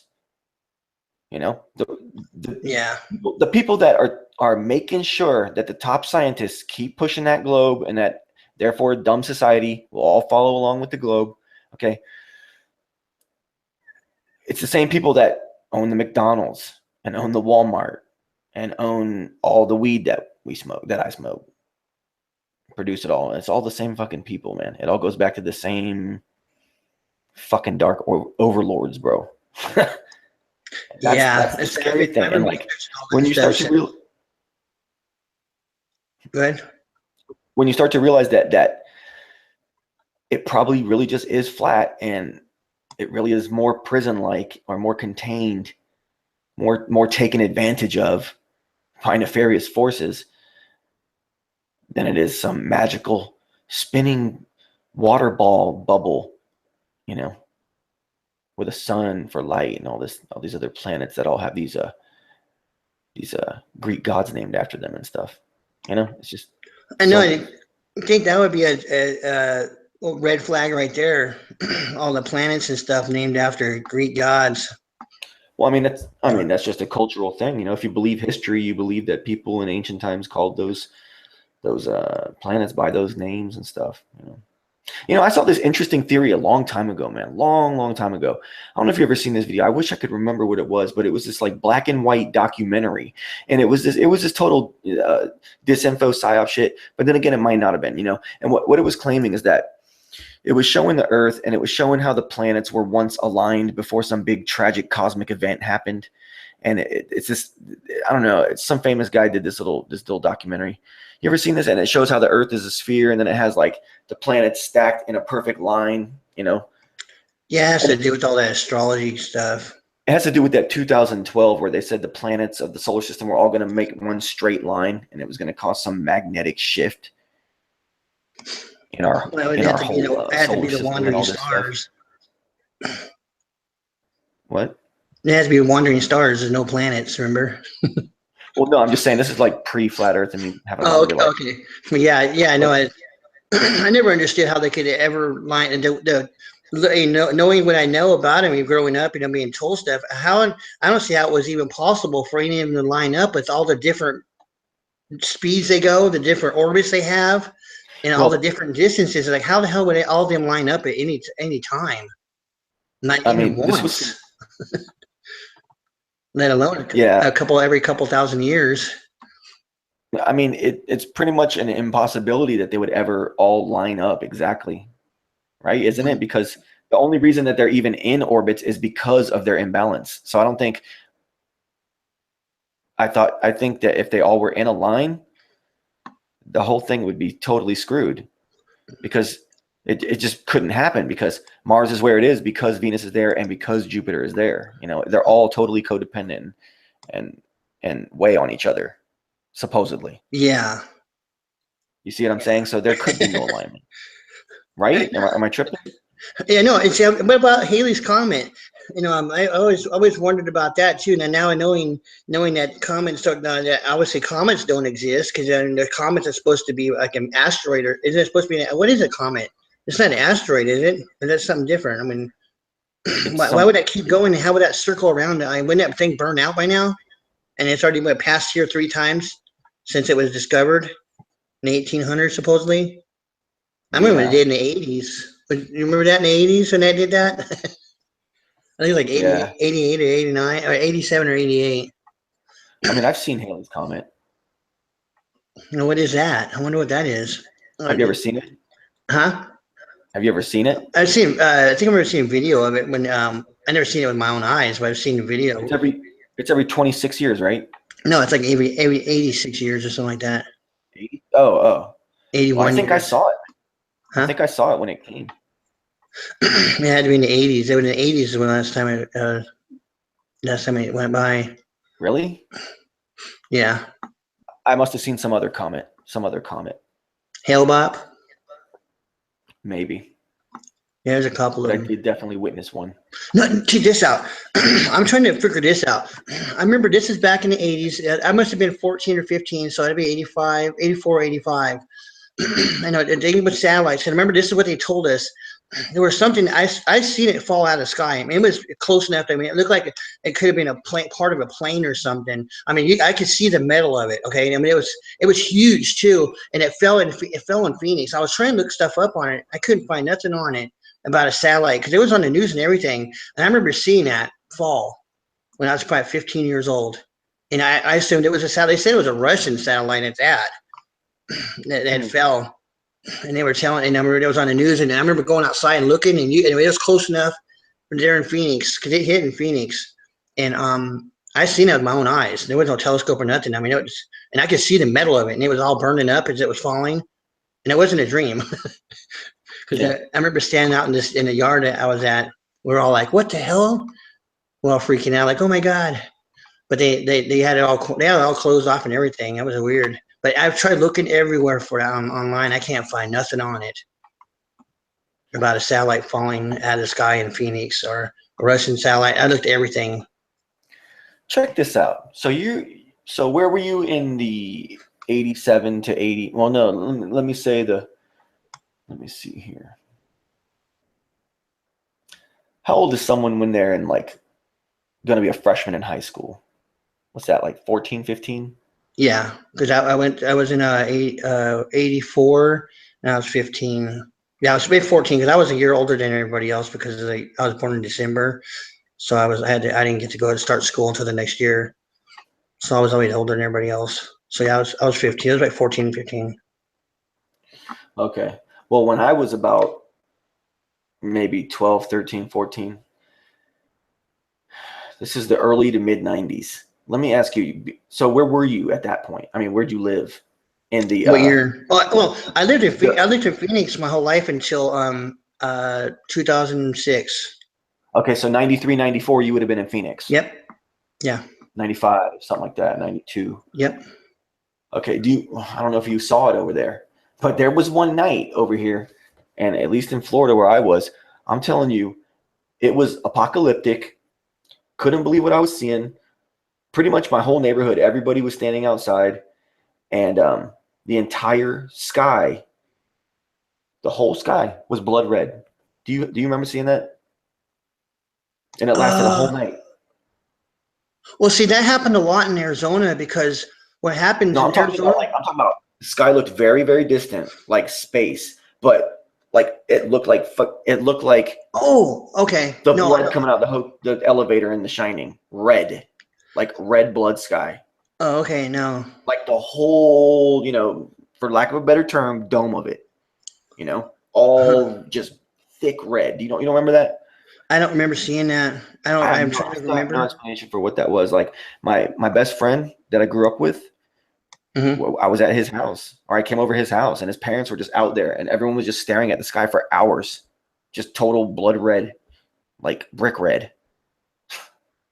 And I don't know. I mean, See, I find that's what I see in Arizona is because when the dust storms come in, and at night, if they come in at night, there's a moon out. That the light coming through that dust makes it kind of like orange, or sometimes it changes on to how thick that dust is. It'll look like the whole sky is like a dark brown red, and that's happened quite a bit over the years. But that's because of the dust in the air. And you're talking about up in the sky, I'm talking not about it just. looked like space was red. Wow. No, I don't remember anything like that. Yeah, it went from normal nighttime black, instead of being that, it was bright illuminated red. I wonder if I wonder if It that's a happened, they bro. were doing those experiments. They're probably doing experiments. Like I'm thinking that thing I seen that they claimed was a satellite. I'm thinking it was something else because it was like what you would see like a round circular cylinder thing. And it was just I remember just coming down and it had the stuff come off the sparks coming off the side like it was on fire and it was and then you just hear this boom from in a distance and but yeah, I assumed it was a satellite. That's what we see with the satellite without the solar panels on it. It looked like a big cylinder thing, like a satellite. Uh, it was weird. I'm trying, oh, man, because I pretty much have a photographic memory from what I've been told. I can if I close my eyes and think about it for a while, which I've done this, and I can say I can see which angle it's coming. I was looking east. The house that I was living in was on a street that was facing west, and I remember looking back behind the house, and up it's probably it was from the southeast, and it's coming down. And it's probably about I'd say 50. Well, it had to be less than 50 miles away, but it was huge, huge thing. I mean, I'm still trying to figure out what that is because I don't think it was really a satellite. It might be something they had up there and it had fallen, like like with these hot air balloon things. Now we're Yeah. finding out that there's tethering stuff. I think it was something like that had fallen. I mean, it's crazy, man. Like the things that we see in our lives with our own eyes Yeah, that that I just seen. totally boggle the mind. That was something I've seen with my own eyes. That wasn't something I heard or seen on the news, and they had it on the news, but I've seen that looking out. And then, because remember playing, I think we were playing, what were we doing outside? We are doing something outside, and it was, because it was dark. It was probably about 8 or 9 o'clock at night. But I remember that much of it. It was something I was like, whoa, that was weird. And then now finding out now that satellites don't even exist, it's like, whoa, that's even weirder. What the hell was that? That's making me question, because I always thought it was a satellite all these years. Truman Show. Yeah, I guess like the light thing coming out and falling off. Yeah. Did you hear about that? Do you know the thing about that? That's why I was looking at stuff about, not saying about looking at the stuff with the Satanism in Hollywood and stuff. And one of the things with that scene when that light falls off, that the name on there is a reference to Lucifer, which was a light falling out of the sky. There's a whole thing behind that whole scene. Yeah. If you think about it, like the electricity we have in our street lights, you know? Yeah. And that's all that infrastructure for lighting and all that stuff. I mean, think about it. Who's the people that's bringing us our lighting? They're the light bearers, right? They're Luciferians. Yeah. The people that run the electricity are Luciferians because they're the bringers of the light, bro. Yeah, dude, that's eerie, huh? It's no joke. I bet their local Freemason lodge temples are they're just like machines that just tally up, you know, debt or whatever for the local government to pay them. Yeah, it was funny about the Freemason stuff. I mean, I've known about this stuff for years, at least 96, probably sooner than that, but I started researching like 96, 97, when I started really getting into the whole secret society stuff. And there's only one place in Arizona I ever seen the compass and right angle. They had the G in front. I had a building. And that's all I had on the front. I have a picture of that too. I just taken it recently, but that's the only building I've ever seen. I went to Oklahoma. Like every little small town in Oklahoma, dude, has freaking Freemason stuff everywhere. I was like, whoa, this is crazy. And out here in Alabama, there's all kinds of Freemason stuff out here too. Yeah, I was tripping out on that. Man, I gotta maybe take a break here. I gotta stand up and stuff. All right. You want to hang on, or do you want to? Yeah, I'll hang on. Okay. Well, I'm just gonna mute myself. Don't share no links, bro. No. No, I won't do that. All right, I'll be back in about maybe like 5 minutes. Okay, cool. I'll see what's going on in the chat. Oh man, the shenanigans. What kind of shenanigans have been going on? None. I'm just sitting here talking to myself. No, I guess I'm talking to people in there too. Isn't it fun driving the ship on a live stream? Yeah, I know. I was thinking about it. Just trying out for myself. I was like, I don't know if I can do this. Bro, I got you. You can try it out on my channel. It's all good. Yeah, I just did. I failed miserably, you know. Ow. Man, I had to get my cigarette on. Oh, and let me guess, you got to smoke outside. Yeah, that's the problem, man. Set everything up outside. I mean, you know what's silly is that this is actually a laptop. Why don't you outside? I mean, I easily could, but like, it'd be a little bit of an ordeal because I'd have to wear headphones or something. But then I got this microphone that I use. Oh, yeah, okay. I mean, there's a possibility that the laptop's microphone itself could just pick up my voice nice and clear, and it can compress it before it sends it to the video feed. How does my voice sound? That's what I use. Just the raw. I just have the microphone that's in the laptop. I don't have no external stuff. How far away are you sitting? I'm about maybe arm's distance. So was that 3 foot? Sitting, it's like on a desk basically in front of you. What? Is it like basically on a desk in front of you? I got a little what are these things called? TV stand things. Okay. I carry it around the house. When the bed is next to me, if I'm sitting in bed watching TV, if I'm watching TV, it's next to me. If I've taken to the bathroom a couple of times, but I realized I don't want to do that anymore. I don't want feces everywhere. That's the way I. So I wonder how many people. Do people realize that when I wonder how many people actually use their phone and then they go to the bathroom and they're sitting there, looking online or whatever they're doing their social stuff. I wonder if they realize they're putting feces on everything on their phone. Yeah, I know. Well, here's something crazy. One of my two above the table jobs, I guess you'd say.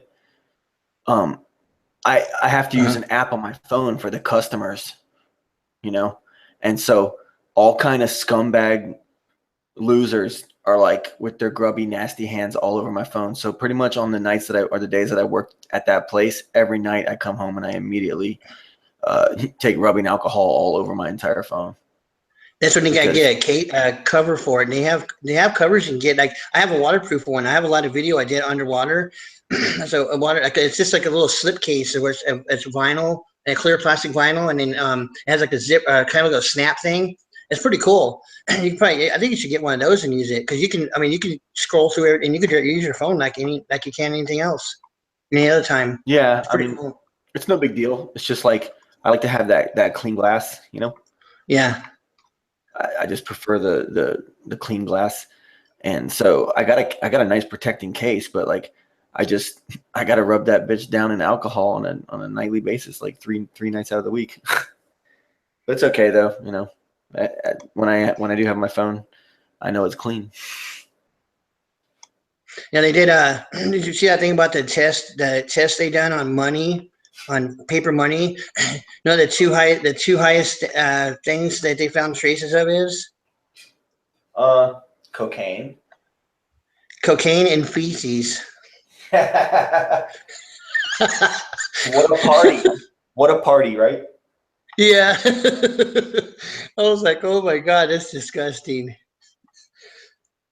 I mean, a lot of people, I guess, when they do coke, they get the runs and then they're dealing it and then they're Not on the same bill. I'm just saying, out of all the bills that they tested, the two that had the traces and highest amount were feces and cocaine.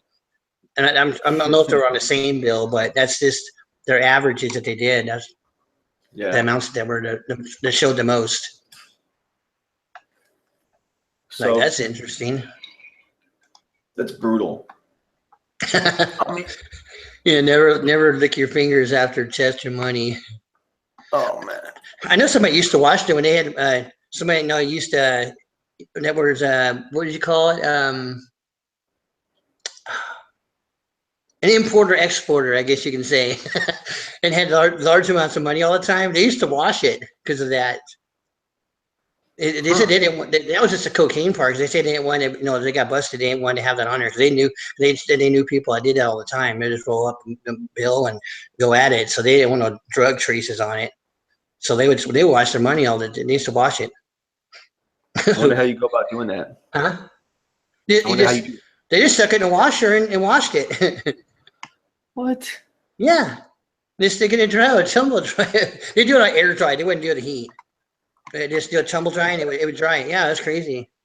They would be stiff as I remember doing one time I went over there and it was like they were crinkled but they were stiff as a brick. The bills. Yeah. So yeah, so every time I hear money laundering, that's all I always think of. Yeah. So what's this you want to talk about some bands? Oh, I was just I just remembering all that stuff back in the day, and I hadn't really thought about that stuff in years. And so I started selling a lot of the CDs I had and all the memorabilia I had. So I just tried to think of some obscure bands that I know of that you. Let me see if you knew them. Have you ever heard of Victim's Family? With who? Victim's Family. Uh-uh. Okay, they're you've heard No Means No, right? I've heard of them. Okay, what about they were? Have you ever heard of Alternative Tentacles? It's a record label. I think so. Okay, so who else was on that you might know? Because there's a bunch of bands that was on that label. It was like more of an obscure. You'd have to look them up and see. They're badass. I got to meet them one time, and it was pretty cool. That was back in the early '90s. I Yeah. actually have video of it too. I said it had big old the VHS recorder, And I had Hmm. that's actually really good quality. It's actually better quality than these shit phones that you have now, or even the little 8 millimeter or the 8 millimeter tapes. And I've had almost every one of them. I used to do as in Phoenix. I used to all the bands that are local there. How I would get in, I would record the band the show for them because nobody used to do that back in the day. It's in the late, early '80s or late '80s, early '90s. Yeah, So that was I would record them, and I wish I would have kept copies, but I would just give it to the band. That's how I used to get into all these shows for free. I would just have the camcorder. Everybody knew me. I got with the band, yeah. so I did that a lot. I would do oh, and that's funny too. Is back in this is way years ago. Back then, this is before that whole "Girls Gone Wild" thing. And I remember I would have a camcorder and record the band, and the girls would just pull their tops up right there in front of the camera. I wouldn't have to ask them; they just do it. You know, at these house parties and stuff. Yeah. And way back then, I was like, you know, and then "Girls Gone Wild" came out. I was like, what the hell? I remember that. They Like didn't that. have to say anything; they would just do it. And I was like, what the heck? This is pretty cool. Yeah. I mean, so you don't know what a great service you did for the band of taping their performance, for them, because those guys that are in that band can watch that tape back. Whoever has it, there's probably just one guy who ended up keeping it, Yeah. and So you remember the Meat Puppets, right? yeah. Okay, they're from Phoenix. I'm from Arizona, Okay. and there's this guy that lived down the road from me. this is, and he was an ex junkie, and he was on a methadone and like that. And he used to say he said he was a sound guy for a band. This band I never I asked whatever. And then one time he go, hey, come with me. And so we went to this one little club, and it ended up being at Meat Puppets. And I was like, yeah, I know these guys. I used to do their sound stuff for them. I was like, no way. Went in there like, oh my god, no. I always knew him as I think what was his name, Earl. I always knew him as Earl, and then they started calling by another name, which is what his first name is, because we always knew him by his middle name. And they started calling by his other name, and like they're all happy to see him and stuff. I actually have that one. I have that video because it was a New Year's Eve party, and this is back in what '92. It had to be '92. Yeah, going into '93, or maybe '93. Yeah, it had to be '92 and '93. So that Christmas Eve or New Year's Eve of '92, and then New Year's of '93. It was just like a little small club, and that's when they were really big back then too. Yeah.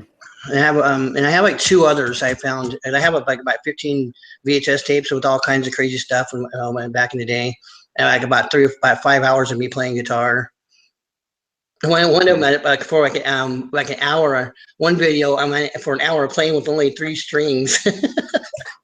It busted because I love the tremolo bar, and I used to take that thing and swing it everywhere. And it got caught up underneath the strings and broke three of them at once. And I just kept on playing. I was like, "What the hell was I doing?" It sounded like total shit. With the three top, because all three of the bottom strings were done. Yeah. Yeah, it's crazy looking back on watching those. I haven't watched them in a couple of years, but I watched them a few years ago. I wish I could play like that now. I can't even play like that now. So you used to play really good, or what? Yeah, and see, the thing was, I never could play any cover songs, so everything I played was original. And I was in a couple bands, but we never really did anything because I wanted to play everything original, and they wanted to play all these cover songs, and which I couldn't do. I'm like, well, no, and then I was like, well, if you guys can play that, you can play this. So I was trying to play, and they said they couldn't play what I was playing. And so I was like, fuck you guys. so what I used to do, I would just hang out in my house, and I'd play my guitar for like days on end. And like the whole neighborhood would be hanging out, watching and stuff. I did that a lot. And every time I remember I was tripping one time, Mhm. and what do you call it? And the cops, it's like 3 o'clock in the morning. And the cops came, and I just stopped playing, and then they said they can hear me like 4 blocks down the street, and they said, yeah, all your neighbors like what you're playing. They said they love what you play. They said, but you're playing at 3 o'clock in the morning, and they got to go to work. Can you turn it down? Like, already put it up. But Those are yeah, cool cops. You had the cool yeah, cops. that was when they were cool back in the day. It's true, man. It's so true, especially down here. God, it was a whole different world. Yeah. No, no, man. It's just too many like of the wrong people concentrated in places. And sometimes Haven't good people get caught up in those places where there's a heavy concentration of just like crappy people living around you, you know? Yeah, I haven't had any problems with any cops out here. I haven't yet to get pulled over, which I don't speed or anything like that or drive erratically, so that may play a factor. But in Phoenix, man, it doesn't matter what you do, they pull you over. Like, I mean, you get pulled over every couple weeks just because that's what they do. Because they're on the desert and they got nothing else to do. There's so many people there, you know, and somebody's always wanted. I mean, I remember back in the day, you know, and no matter what, if you got pulled over, somebody was going to jail. You just hope it wasn't you, because there's always an old warrant or some crap was going on. It didn't matter. They're always, you know, you just for everything you get arrested for out there. So, Wow. yeah, it's pretty. And I don't see a cops very often. I say I don't cause any trouble. So I don't have no reason for them to pull me over, but they're not pull over happy over here, you know, in Mobile. So that's a good thing.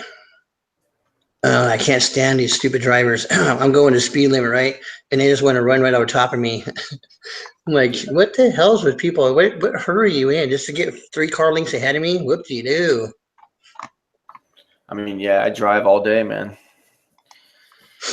You don't even know. You don't even know the Oh, I horrors know. of what I experience in my shit, man. Oh, I know. I couldn't imagine that. Just on a side note, what you were saying earlier about Mason, we were joking about Mason lodges and stuff. I Uh-huh. drive past one of them. Like, there's a couple near me, but there's one that I drive past all day, and there's never anybody there. It's just this building, That's how they all are. and it That's just weird. stays maintained. But see, now there's another one that's somewhat close to my house, and on the weekends, it's fully populated parking lot. There's like tons of people out there, families, like, and it's active. There's all kind of cars in the parking lot. And it's like, yeah, a bunch of Freemasons having their Saturday, Sunday meetups, whatever they're doing. But then other times, it's just bleak and empty for long periods of time. Yeah, that's one time I've ever been by any. That's what they look like. So I've been taking pictures of all the ones I have a good collection of pictures of all these all the different cities. Like there's one in Biloxi I just got recently. We went to. We're just driving. My girlfriend just driving around over there, and just happened to pass one. She's like, "Oh, look, there's your Mason building." I'm like, "What the hell?" So we went and had to drive and turn around and get in this parking lot to be able to get a picture of the whole building. And then down the street, what was weird, I think it was a cafe, but they had one of those weather vanes, right? And it had a witch on a broomstick on there, like a silhouette of a witch. I got a video of that because it's spinning around. Hmm. So that's another thing I got is all that stuff I've been collecting for making videos. I just don't know when, like that sun and moon thing I did. And that was almost 2 years of videos that I'd taken over a 2 year period before I actually put all those together and did that. And I'm just trying to figure out a stopping point for a lot of this stuff too. That's what I've been having a problem with. I guess I can do a part 2, but that's why I have a bunch of Mason buildings I've been taking video and pictures of. I was wanting to make a video of. I mean, if you're trying to put together like a video package where, Yeah. I mean, there's the approach that I used to take, which is just use still shots.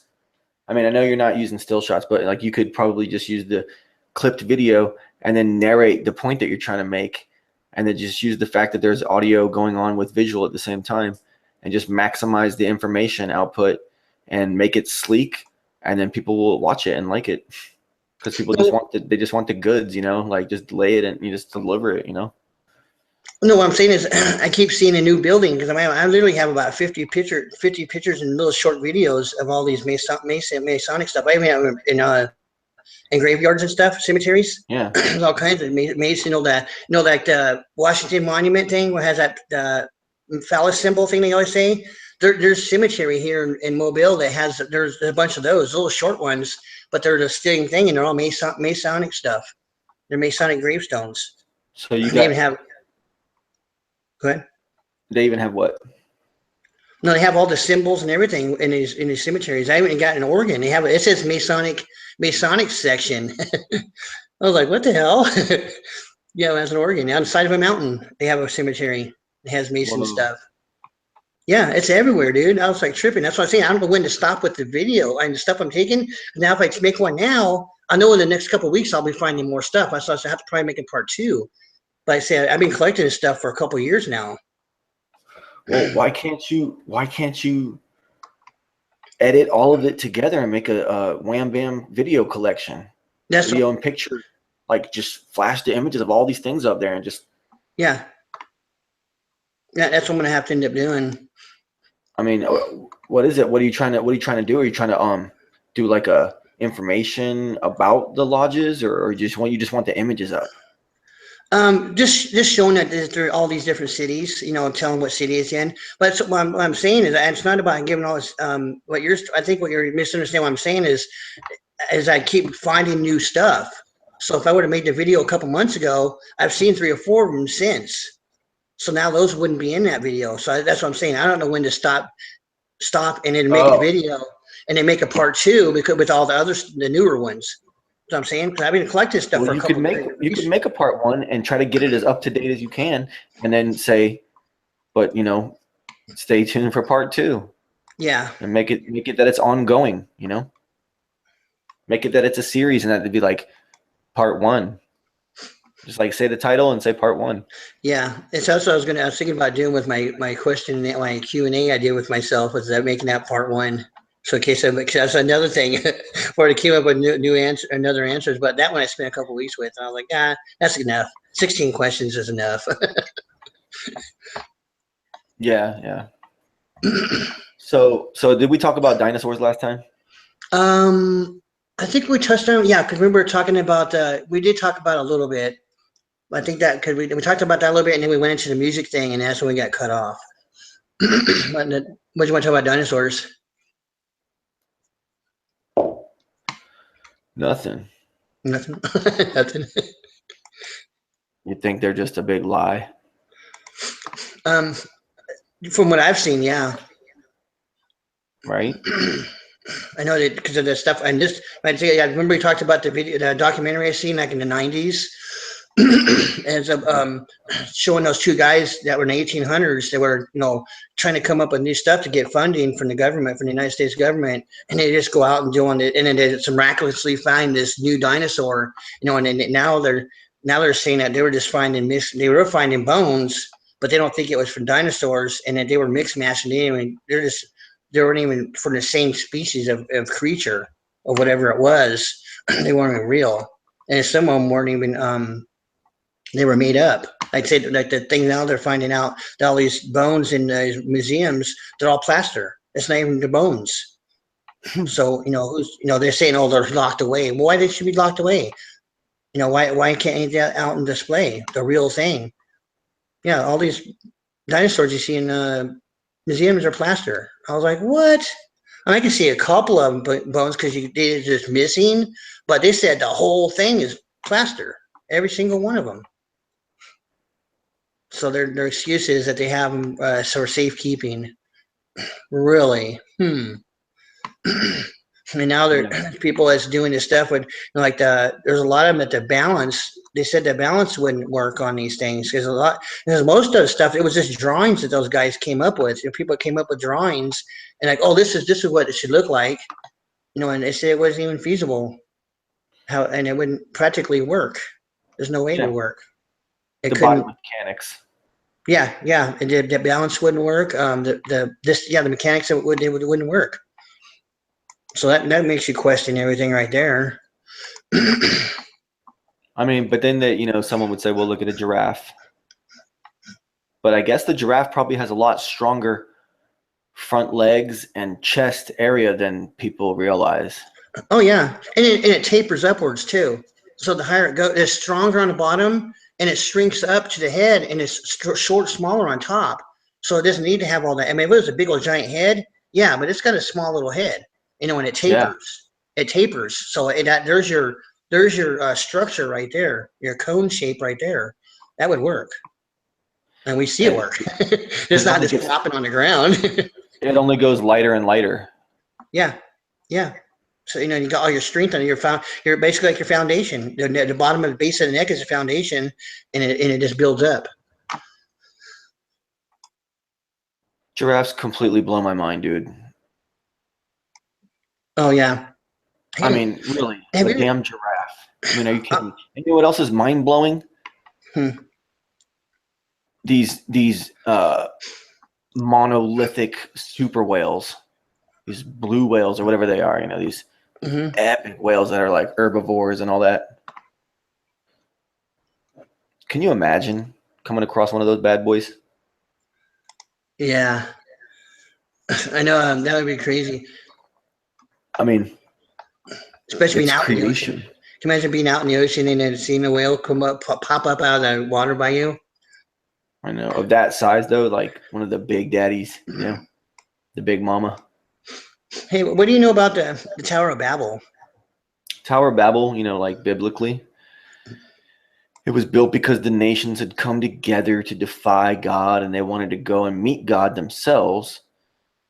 And they decided they were going to build a tower. And then there's like all this debate from all these different interpretations of people saying how high that those units should be measured that might be mentioned in the biblical passages, Yeah, the math and all that stuff, and how high this thing actually was. And then they got so high, and then God knocked it down, and God then took everyone's language and confused everyone's languages yeah. I and think sent I can't humanity remember on its merry what way. video it was. I think it was that Rob Skiba. I'm pretty sure it was him because I've been watching a few of his videos just to see what he was doing. But he talks about that, and then they figured out the measurements, and I think the base of it, I think it was saying it was like 4.5 miles wide, a square, and then they got to about a mile and a half tall. That's how tall it was, over like a little over a mile and a half. Like airplane jumping height. Yeah. So and then their big thing was, they knew they were going somewhere. It wasn't they weren't going off into space, to some distant galaxy. They knew that that they were going to the firmament, whatever the Oh firmament. man. So that's crazy to even think about. But they were on their way. They said it took how many? It took almost a day to get. They would go up the thing. It take a day from starting point to the top. It would take a day to carry all the stones up there. And they were just nonstop going on day in day out. But one person would take a day to go up to the top carrying stones, or however they did it. Maybe a few people. I was like, wow, So that makes that because you always see pictures, but you don't realize. I mean, you don't depict it as a mile, 4 mile square base. And it going up a mile and a half, that is massive. I mean, so what's really it? 16 square miles or Yeah, I think it's a little over a 4 mile square mile. 4 miles by 4 miles. Because I think it was a square base, and then they just kind of like a pyramid, almost like a pyramid, but more tall. It was taller. They didn't taper it in so fast, but they had gotten up a little over a mile and a half before it was knocked down. So I wonder what that was. I mean, planes go up higher than that now, so it couldn't have gotten anything close to it, remotely close. I But mean, yeah. I thought that was pretty interesting. I was like shocked when I found that out because I always thought, a couple hundred feet, not a mile and a half. Like, holy moly! I I mean, said, that's just so scary yeah, to think about. yeah. They weren't playing around when they did that. I mean, if you take that story from the Bible literally, I mean, is there supposedly some kind of forensic evidence of this tower on the ground, like in the capital of where Saddam Hussein used to keep his capital or something like that? Just like who was the ancient guy? Well, from what the Um, Bible says, he destroyed it, so he may have destroyed the whole thing. who was the ancient Nebuchadnezzar? Uh, Yeah, it was Nebuchadnezzar, and supposedly Saddam modeled himself after Nebuchadnezzar, and he did his face on the coin like they did the Nebuchadnezzar oh, and his really? coin when they were building the tower, and that in the capital of where Saddam like lived and had his empire from was basically like the place where the Tower of Babel was, and that the ground there is all like there could have been evidence that it was true and the Tower of Babel really was there. But that was also History Channel, and it was also History Channel 1998, 1996, 90, 99, 2000 even. Kind of like television programming, storytelling. So I don't know, man. We do So live in what the do you, West. what, There's the King James Bible, the influence that has over like Western TV viewing, yeah. especially when it comes to the History Channel and Americans and shit. So, What do you think about the ancient aliens crap? Because I mean, I I was I was mesmerized by it at first when it first came out because that was what, you know 7, 8, 9 years ago now. yeah. It's just recently they discovered all this. It just so happened just recently discovered all this. What about all the for like 150 years now? They've known about all that stuff. They finally they started going in. Well, at least Americans started going over there and looting it. I should say, looting all that stuff over there. With I all mean, the hieroglyphics, because now they're finding all this hieroglyphics. Coincidentally, just finding all these hieroglyphics now of aliens and stuff. here's what I think, man. It's crazy, man. Let me tell you. I mean, like, I, I don't know if I'm romanticizing mythologies and stuff, but like I think there's a possibility. You know how they say that there's these weird people in Hollywood and how it's this whole satanic system going on over there, and that there's these people that are not really human beings and they run everything there, and reptilians and all that crap. Yeah, It's not all crap, is what I'm saying. yeah. And that maybe I'm romanticizing it, but like, hey, the possibility is there could be some kind of genetic species, some kind of strange demigods that live amongst humans that people don't see and have lived for maybe hundreds of years or thousands of years because there's some kind of different variation, some kind of demon, some kind of angel, some kind of who knows what, some kind of, and people used to call that one, Venus or, whatever silly Greek gods names. Maybe that's a possibility. Like this Hollywood movie crap that they pump out. Maybe there's some damn truth in that, and there are like these weird subspecies, fake humans that live amongst us. Well, is it that?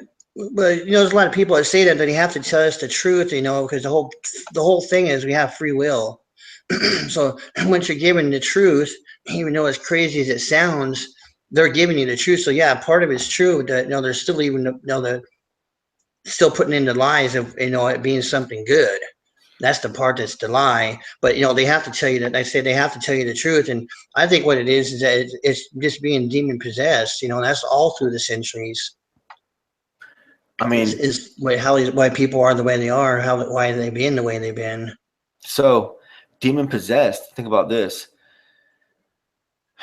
What is this Freemason stuff? Is just about genetics, and they're just like molding humans. Oh, I'm sure they are. They're doing. I think that they're modifying it so people are more easily demon possessed. What if they're creating genetic mutants that they keep underground at these Oh, lodges? oh, oh, that. I'm pretty sure they do. looking into not reptilian stuff, but yeah, I think yeah, there's Yeah, as I was saying, they're modifying stuff, and I'm sure there are human creatures that are been mutated. I say they show the movies. Like I said, they have in the movies. Oh, that's just a movie. Yeah, right. No, look what I think of the Incredible Hulk. Even the Incredible Hulk is a genetic mutation, wasn't he? Yeah, that's what I'm saying. And they're pushing all this transhumanist genetic mutation X-Men and all this crap. They're pushing Yeah. all that. Mm-hmm. They're romanticizing it. But I mean, there's a possibility that if there is some kind of ancient anything, that it's not maybe necessarily so alien. Maybe it's alien from this area of the flat plane. That's why I was saying interdimensional, because I believe there is other dimensions. And Maybe other that's what. dimension. Yeah, I think that's what Maybe it's other. outside. Go ahead. Maybe hidden land. Maybe from hidden lands. Hmm. What if Atlantis is real and it was some kind of submerged spaceship that can hold a city on top of it, or what appears to be a city on top of it, and Atlantis comes and goes wherever it wants to, and maybe Atlantis is in the middle of the Pacific right now. Maybe it's in underwater somewhere, and there's people that live on it, and they're different people, different than us, and some of them like merge into our society. What? It's all sci-fi though, you know. I heard that. I heard somewhere. I can't remember where it was at. This is years ago. That Atlantis is actually Eden, Garden of Eden, and then it was covered up by the flood. That's why it's always underwater. There was people they were trying to get back to it, once they were we were people were cast out according to the Bible. So that's why I was always trying to get back to it, and it was submerged. Hmm. And that's what I mean. That was years and years ago. I mean, this wasn't on YouTube, and this wasn't no, and this is just I remember hearing it years ago. I mean, 25, 30 years ago. So it always stuck with me. But who knows? And you always have it some mythological thing, but you know how they like to mix stuff up. Like that whole thing with dragons, you always thought that was just made up nonsense, and to find out now it's probably true. They now have a recorded accounts of of knights, like the whole King Arthur thing, the knights and stuff going and slaying dragons. Why would they have that? I always thought it was just a story. There's Could that actual just be recorded accounts. could that just be racial pride propaganda? I've always put big news announcements under the filter of cultural propaganda. First filter, who benefits, which group of society gets Well, gets over with on the others. That's what I look at, bro. And I people look at, slaying like, dragons. Well, huh? people slaying dragons and stuff. I always just knew it as fairy tales, so I don't know what benefited from that. Who would benefit from that? No, because it validates the King Arthur British, hammer of Oh, power. oh, okay, I get it. I get it. Yeah, So yeah, in that it's all aspect, yeah, about a probably pissing so. contest, and that's why you pick it, XYZ, people from this country, people of that color, people of that race, people of this race, white race, black, any other race. It doesn't even matter who it is. There's always weird racial propaganda coming from all directions, from everybody, all the time. And then Yeah, there's like this whole, these double standards that the society as a whole has to stand to in America or in the West, because of the fact that whites hold, a certain position, have held a certain position for a long time, regardless of if that's changing or not. So there's it's always all I divide always and look at things conquer through that method. filter, that divide and conquer filter. Yeah, exactly what it is. It's a filter for the immediate divide and conquer. It's like, okay, who's trying to say that they're better than the others? Who's trying to set up a competition and a race and say, oh, we just won it? Yeah. Or look who just won this between you versus you. Because that's what news stories are about. Oh, yeah, I know. I'm telling you, man. I haven't for a while because I've known about the whole this how it's all bogus, but knowing more now, I mean, I don't want to get regular TV anymore. I just watch now. I call it Nutfucks, but no, Netflix. But every once in a while, I'll look on just to see what's going on in news. I'll go on one of the news stations and other sites. It's like, how can people believe this crap? I mean, come on, it's just so freaking crazy. You go on what site? This is like one of the local TV stations. Just not like CNN or like that, but it's like there's a Fox 10 channel that's for here in Mobile, and just to get see what the local news is saying.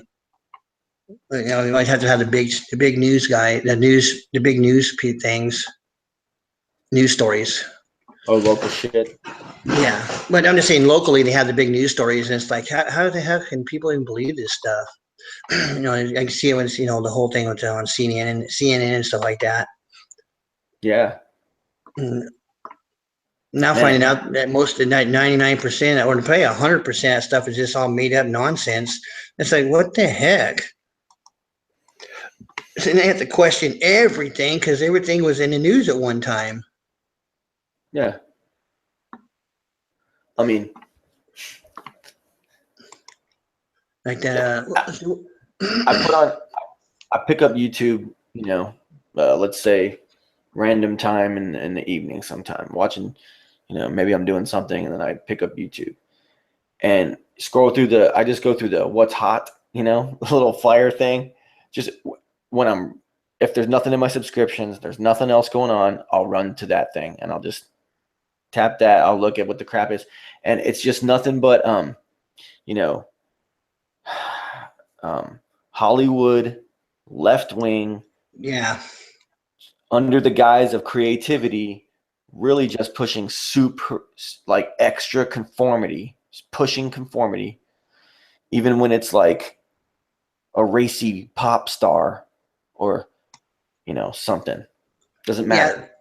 Yeah. And see, the only thing I can see, the only thing I found that I can see that's real besides the flatter stuff, and then not the people that's trying to, be deceptive, but is all those. I got really bad into watching those crash videos.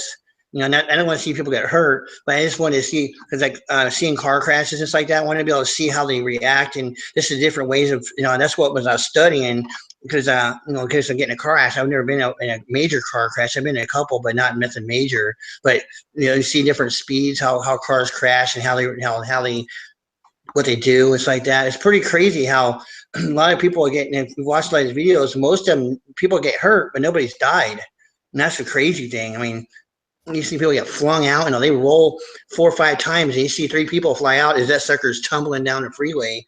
And then you find out, that most of the time they make sure they say, yeah, the people live. They have broken back and busted in head, but they're all living. It's like, whoa, how the hell can somebody live through that?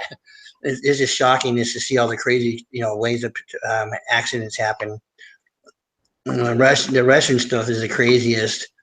I was looking the other night. Matter of fact, and they had somebody put on there said that's one of the things. It goes, what is Russia have it so that you have to? That's your rule for driving is you have to have a head-on collision, at least once a month. And the police cite you if you don't, side swipe somebody because they're always side swiping each other or running just head on. The car just turned and smashed right into them, right into each other. It's like right out of the blue, and they all have dash cams too. It's all from dash cam stuff. But I was like, Man, I don't want to talk about that no more. Come on. okay. Yeah, it's pretty. I tell you, I wasn't looking at it, the gory part. I was researching it, and just seeing how stuff reacts. You're looking at mechanics and dynamics of motion. Yes. Yeah. Not. I didn't want to see anybody get hurt. But the ones that do make me cringe is the motorcycle ones. Those are pretty bad. Well, I've seen far too many of those in my travels. I don't even. Yeah, I'd rather not even. Oof. Yeah. So we've been joined by Angel Raven, Flat Earth and Other Hot Potatoes. Patricia Steers in the chat. Welcome to the chat. And we got Daylight, Ohio, of course. There was a bunch of people in here earlier. So. Yeah, you didn't do the top 5 tonight. I don't even remember who was in. It was you and then Daylight, Ohio. And then Issa Mahal, maybe. I can't remember who the third and fourth was. I remember. I was sitting there refreshing. That's what I was doing. I said, okay, I just refreshed it a couple of times, and now I've seen it pop up. I was like, hey, got it first. Yeah. You were in there first, but didn't count, though. So really, technically, Daylight, Ohio isn't at number 1. I mean, technically. Well, okay. Yeah, because you're part of the broadcast, so you don't get I don't count? No, that sucks. Well, I mean, I guess you could. I guess you could get the double win, the double reference. Yeah. Well, and yeah. I lost all my. But seriously, I do appreciate you giving me another opportunity on here. I felt really bad about what happened last time. But I said I didn't have no clue how that stuff even worked. Yeah, I didn't even realize it myself, man.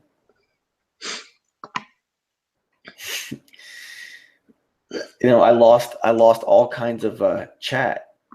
That's all gone now. I know. I noticed it does that. I tried to look back, and well, I thought I had it where it's set where it would just infinitely scroll. I guess if I would have kept it open and kept it alive, it might have stored all of it. But I don't think there was much really, really constructive stuff going on in chat tonight. Do you?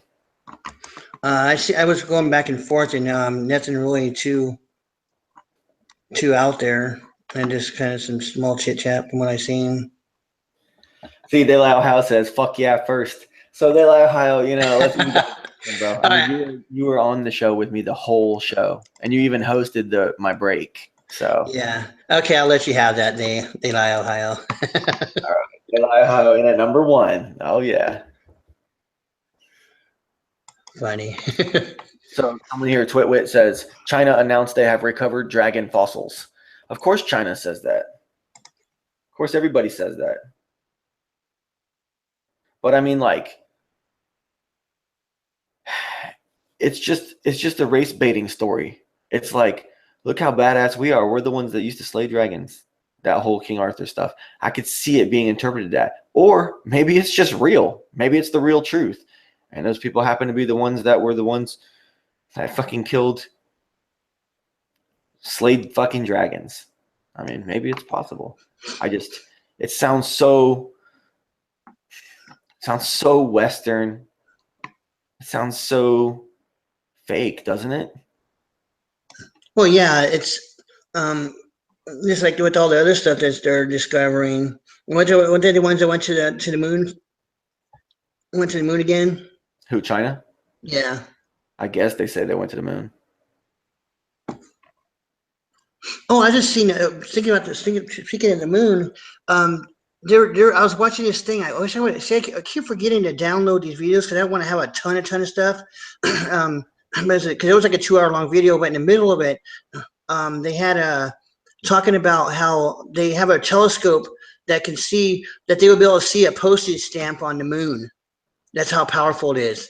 I'm like, well, why aren't they using that to prove that they show the flag? What else was left there? Yeah.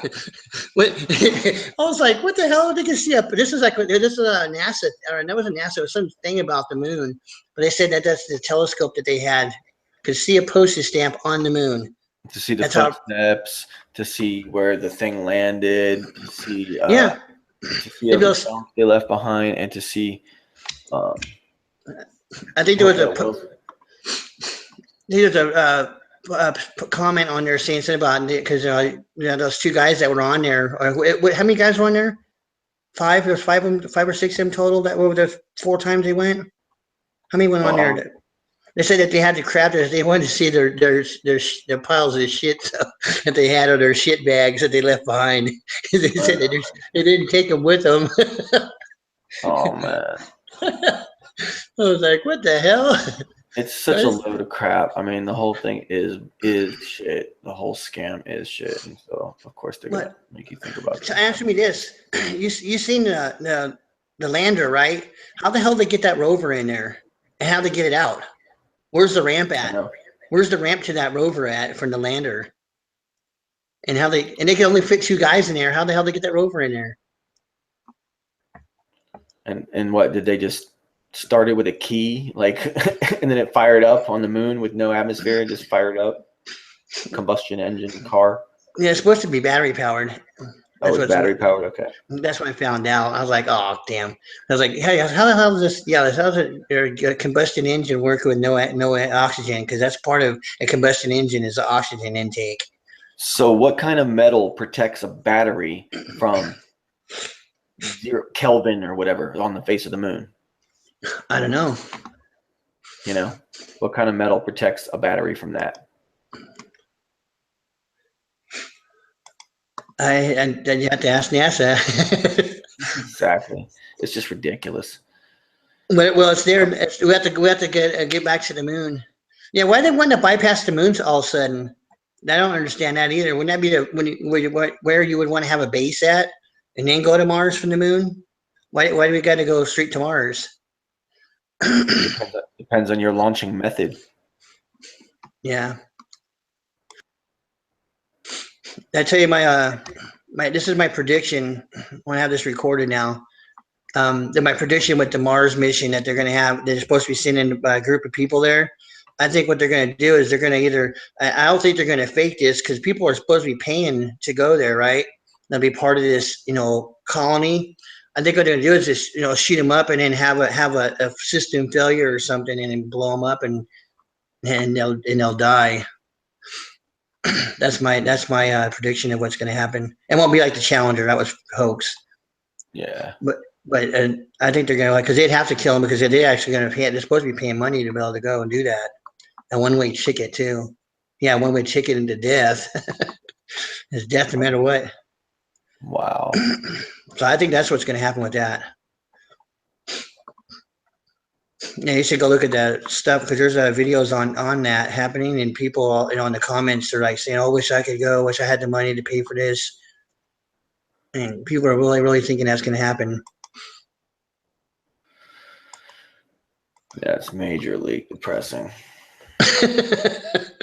Yeah, that right? people are that foolish. Yeah, those people do have a death wish. I mean, give me a break. They really believe the fantasy that NASA and the government and like your school system and all this normie crap have like beaten into their minds. They like totally buy into it, man. They totally buy into Star Wars and all that crap, Yeah. That's what it is. And they actually spend money. I mean, you think there's really people that actually do spend that money? You think anyone actually gets sucked into that? Because like if you're rich and badass enough, the company's going to want to take you. They're going to pay you to go on their ship as a passenger. You're not going to pay them. Those are the only kinds of people that are going to be passengers on their ship. It's not some normal dude who's like a general manager of some Olive Garden somewhere. I got a story about Star Wars. I told in a video I said I was never into that and stuff. So I obviously never had no merchandise. I never had any of stuff like that. And a few years ago, let's say about 4 years ago, I was buying stuff. I was on top of my memorabilia stuff I was selling on my rock and roll memorabilia. I'd go to the dollar store or the thrift stores and stuff and buy stuff. And I came across some posters that had never been opened. And they were the original movie posters to start the first 3 Star Wars movies. And I got them for they were $1.49 each. So I got them and I got them half off. So like 75 cents each. So I paid $1.50, about $2.50. And they paid like $2.50 for them, right? And guess how much I ended up selling those things for? Because they never been up at $180. I swear I was about to say 180. I'm serious. I like foresaw that. I had a little deja vu moment there. I was like 180. Yeah, $180 I sold for those 3 posters for. That's sweet, man. You know how posters have that little label on it that tells you what it is, and it's rolled up into plastic. Yeah. Okay, that's how they looked. They were never been touched, never been opened up. So they were mint. The ink was still all in place. Huh? The ink wasn't smudged up or nothing. No. That little label thing was there and everything. It said Star Wars: The Empire Strikes Back and Return of the Jedi. It showed, and it had rolled it, so it showed the years and everything. So I never opened them up, so I just took pictures of them and put them on eBay, and they sold for $180. I think I put like 250 or something like that, and somebody offered me 180, so I took it. I was like, screw this. I only paid $2.50 for these damn things. $180, hell yeah. Oh, man, that's sweet. Because I'd seen something. Because one of them sold, and it was in a frame, and they said it was laminated to a piece of wood in a frame, and that sold for $250. And it was the same exact poster, that the first Star Wars poster. So I was like, hell, I can, I got these. Like, I wonder what I can get for these. So that's why I just put $250 over all 3 of them, and somebody offered me 180, and I was like, hell yeah, you can have them. So that was my state of actually owning Star Wars merchandise. Yeah. Well, I mean, Star Wars, at least from the 6, the 3 classic ones and then the 3 later generation ones, because it was like 4, 5, 6, 1, 2, 3 is how they were released. Out of all those 6, it's really all about Darth Vader.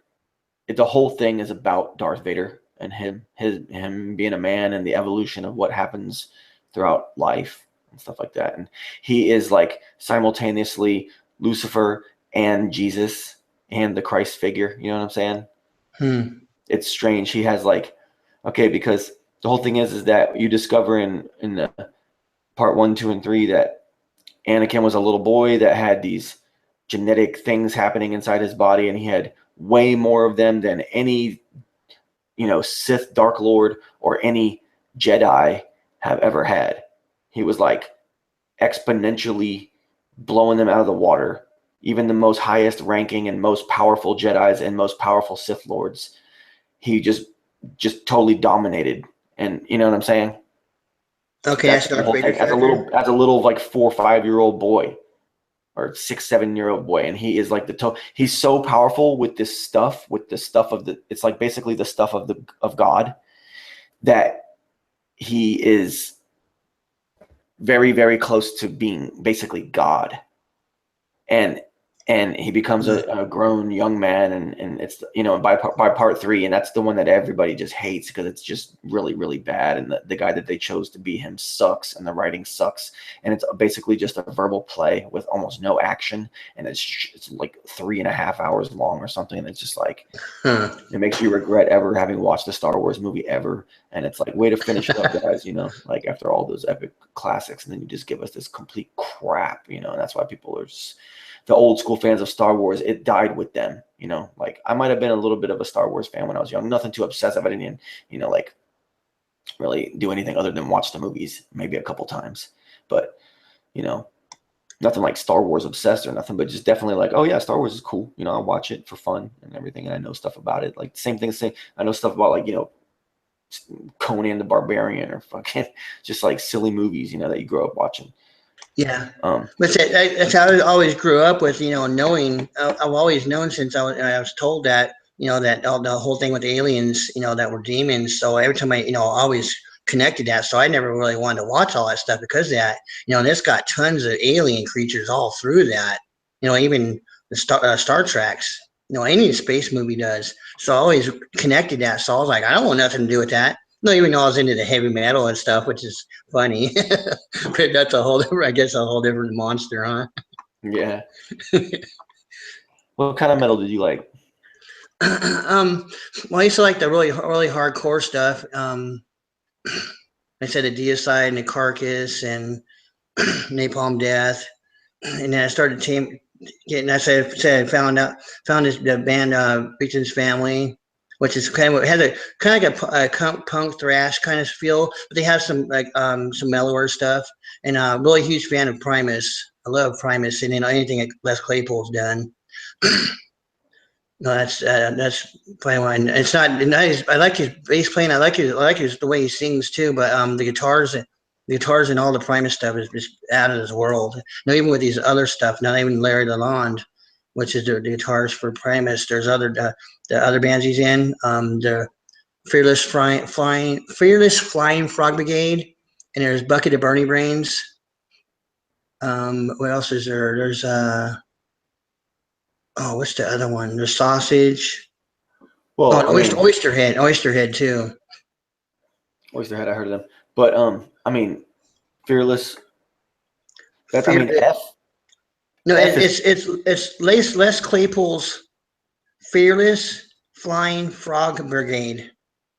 well, I mean, FFFB is really Huh? like FFFB is like 666 13, because the B can be seen as a 13, and then the other band you said has 3 B's in the beginning of it. It's 13, 13, Yeah, it's 13. Bucket. Yeah, Bucket. It's Colonel Claypool's Bucket of Bernie Brains. It's CC triple B. That's Oh crazy. wow. Yeah, no, yeah, it's Colonel Claypool's Bucket of Bernie Brains, which is actually there's Bucket is Buckethead. You know Buckethead, right? Yeah. Buckethead, and there's Bernie Worrell, which is he played with War. I think he played with War. No, the funk band War. He is the keyboardist for War, and then Brains is that Brian Sutton from it's from different bands. It's like a collaboration thing they did. That's what most of his stuff is. A lot of collaboration. All these other bands he's in. You have to check it out. Just look up Les Claypool, different bands. He's even got newer ones now. I can't even keep up with the guy. He has so many different collaboration stuff he does. But yeah, I know. It's all part of the whole system. And so That's why I started getting into other music and stuff. Which it's and the same thing with Hollywood. Hollywood's been demonic since day one.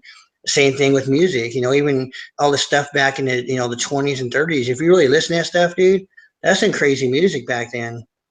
You know, Like um, what? Jazz? the jazz, the big band, and everything. And you should listen to some of the lyrics to some of that stuff. It's pretty out there if you really listen to the lyrics. Racy? Oh yeah, it has that undertone of sexual undertone, and some of them they're talking about doing drugs and everything. I was like, Yeah, it's like back then they thought the way teenagers think now. yeah, it's the same stuff, same thing over and over again. Like the government had those people like in their when they're in their 30s and their 40s and in their 50s acting like people who are in their 20s today. Yeah, They had them that like dependent and stupid and relying on like the old illusions. so I'm having to let go of all my music, so it's kind of I mean, sad. a lot of the stuff you don't listen to, but I'm sure each album that you get rid of has its whole own story, right? Hmm. You know, Yeah, like I've gone back and bought several CD, classic. Like I bought, Sepultura, Arise. I don't know if you like that band. yeah. I had to have that too. Yeah, so So I I had to have. go back and buy the CD a couple years back. I went back and bought Ride the Lightning by Metallica. Oh, so wait, that's their last best album. Was their last good album was Ride the Lightning. Or I used to I say mean, Master Puppet. Kill 'Em All was their last good album. No, man, they're No, I've been a and Justice hater. for All, Master Puppets. I've been a hater on the Metallica since the whole Napster thing in the '90s when they wanted to, pretty much kill everybody because they were, downloading their music for free. When those son of bitches used to throw out records in audiences, like what's the difference? They were giving it out for free themselves. They wanted to go after everybody and basically, kill them. That didn't sit well with me for some reason. So I didn't like Metallica since then. It's all about it's about the money then for Huh? Metallica. What?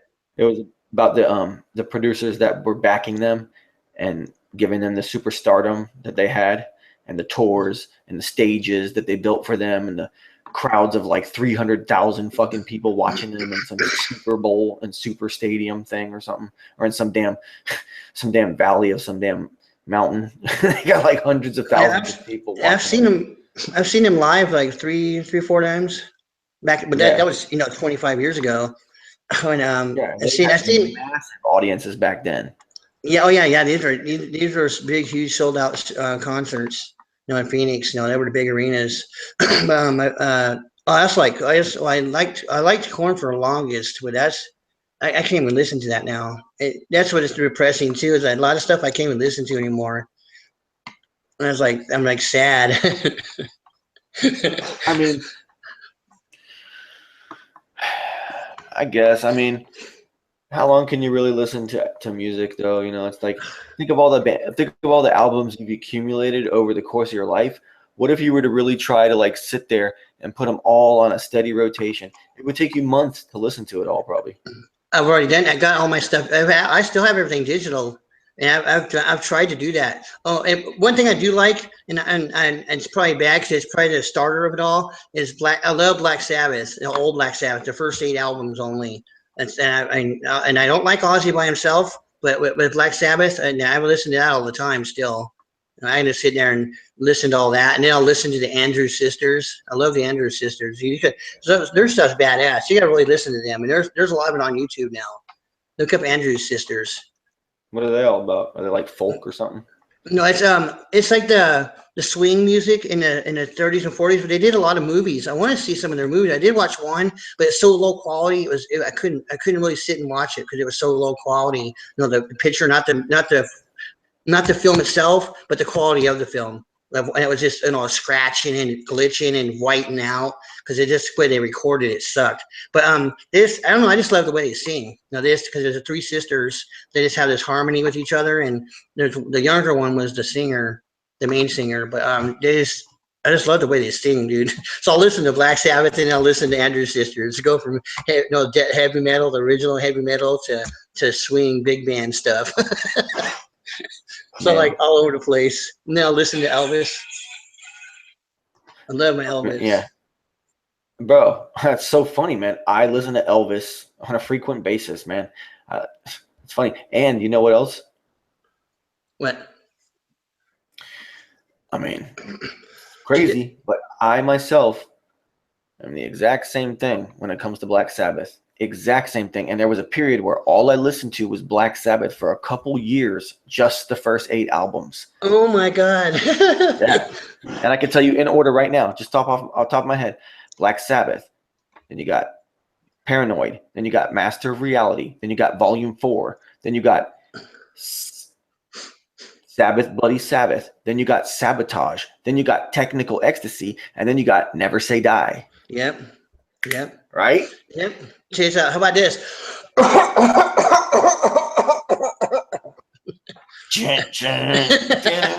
Yep.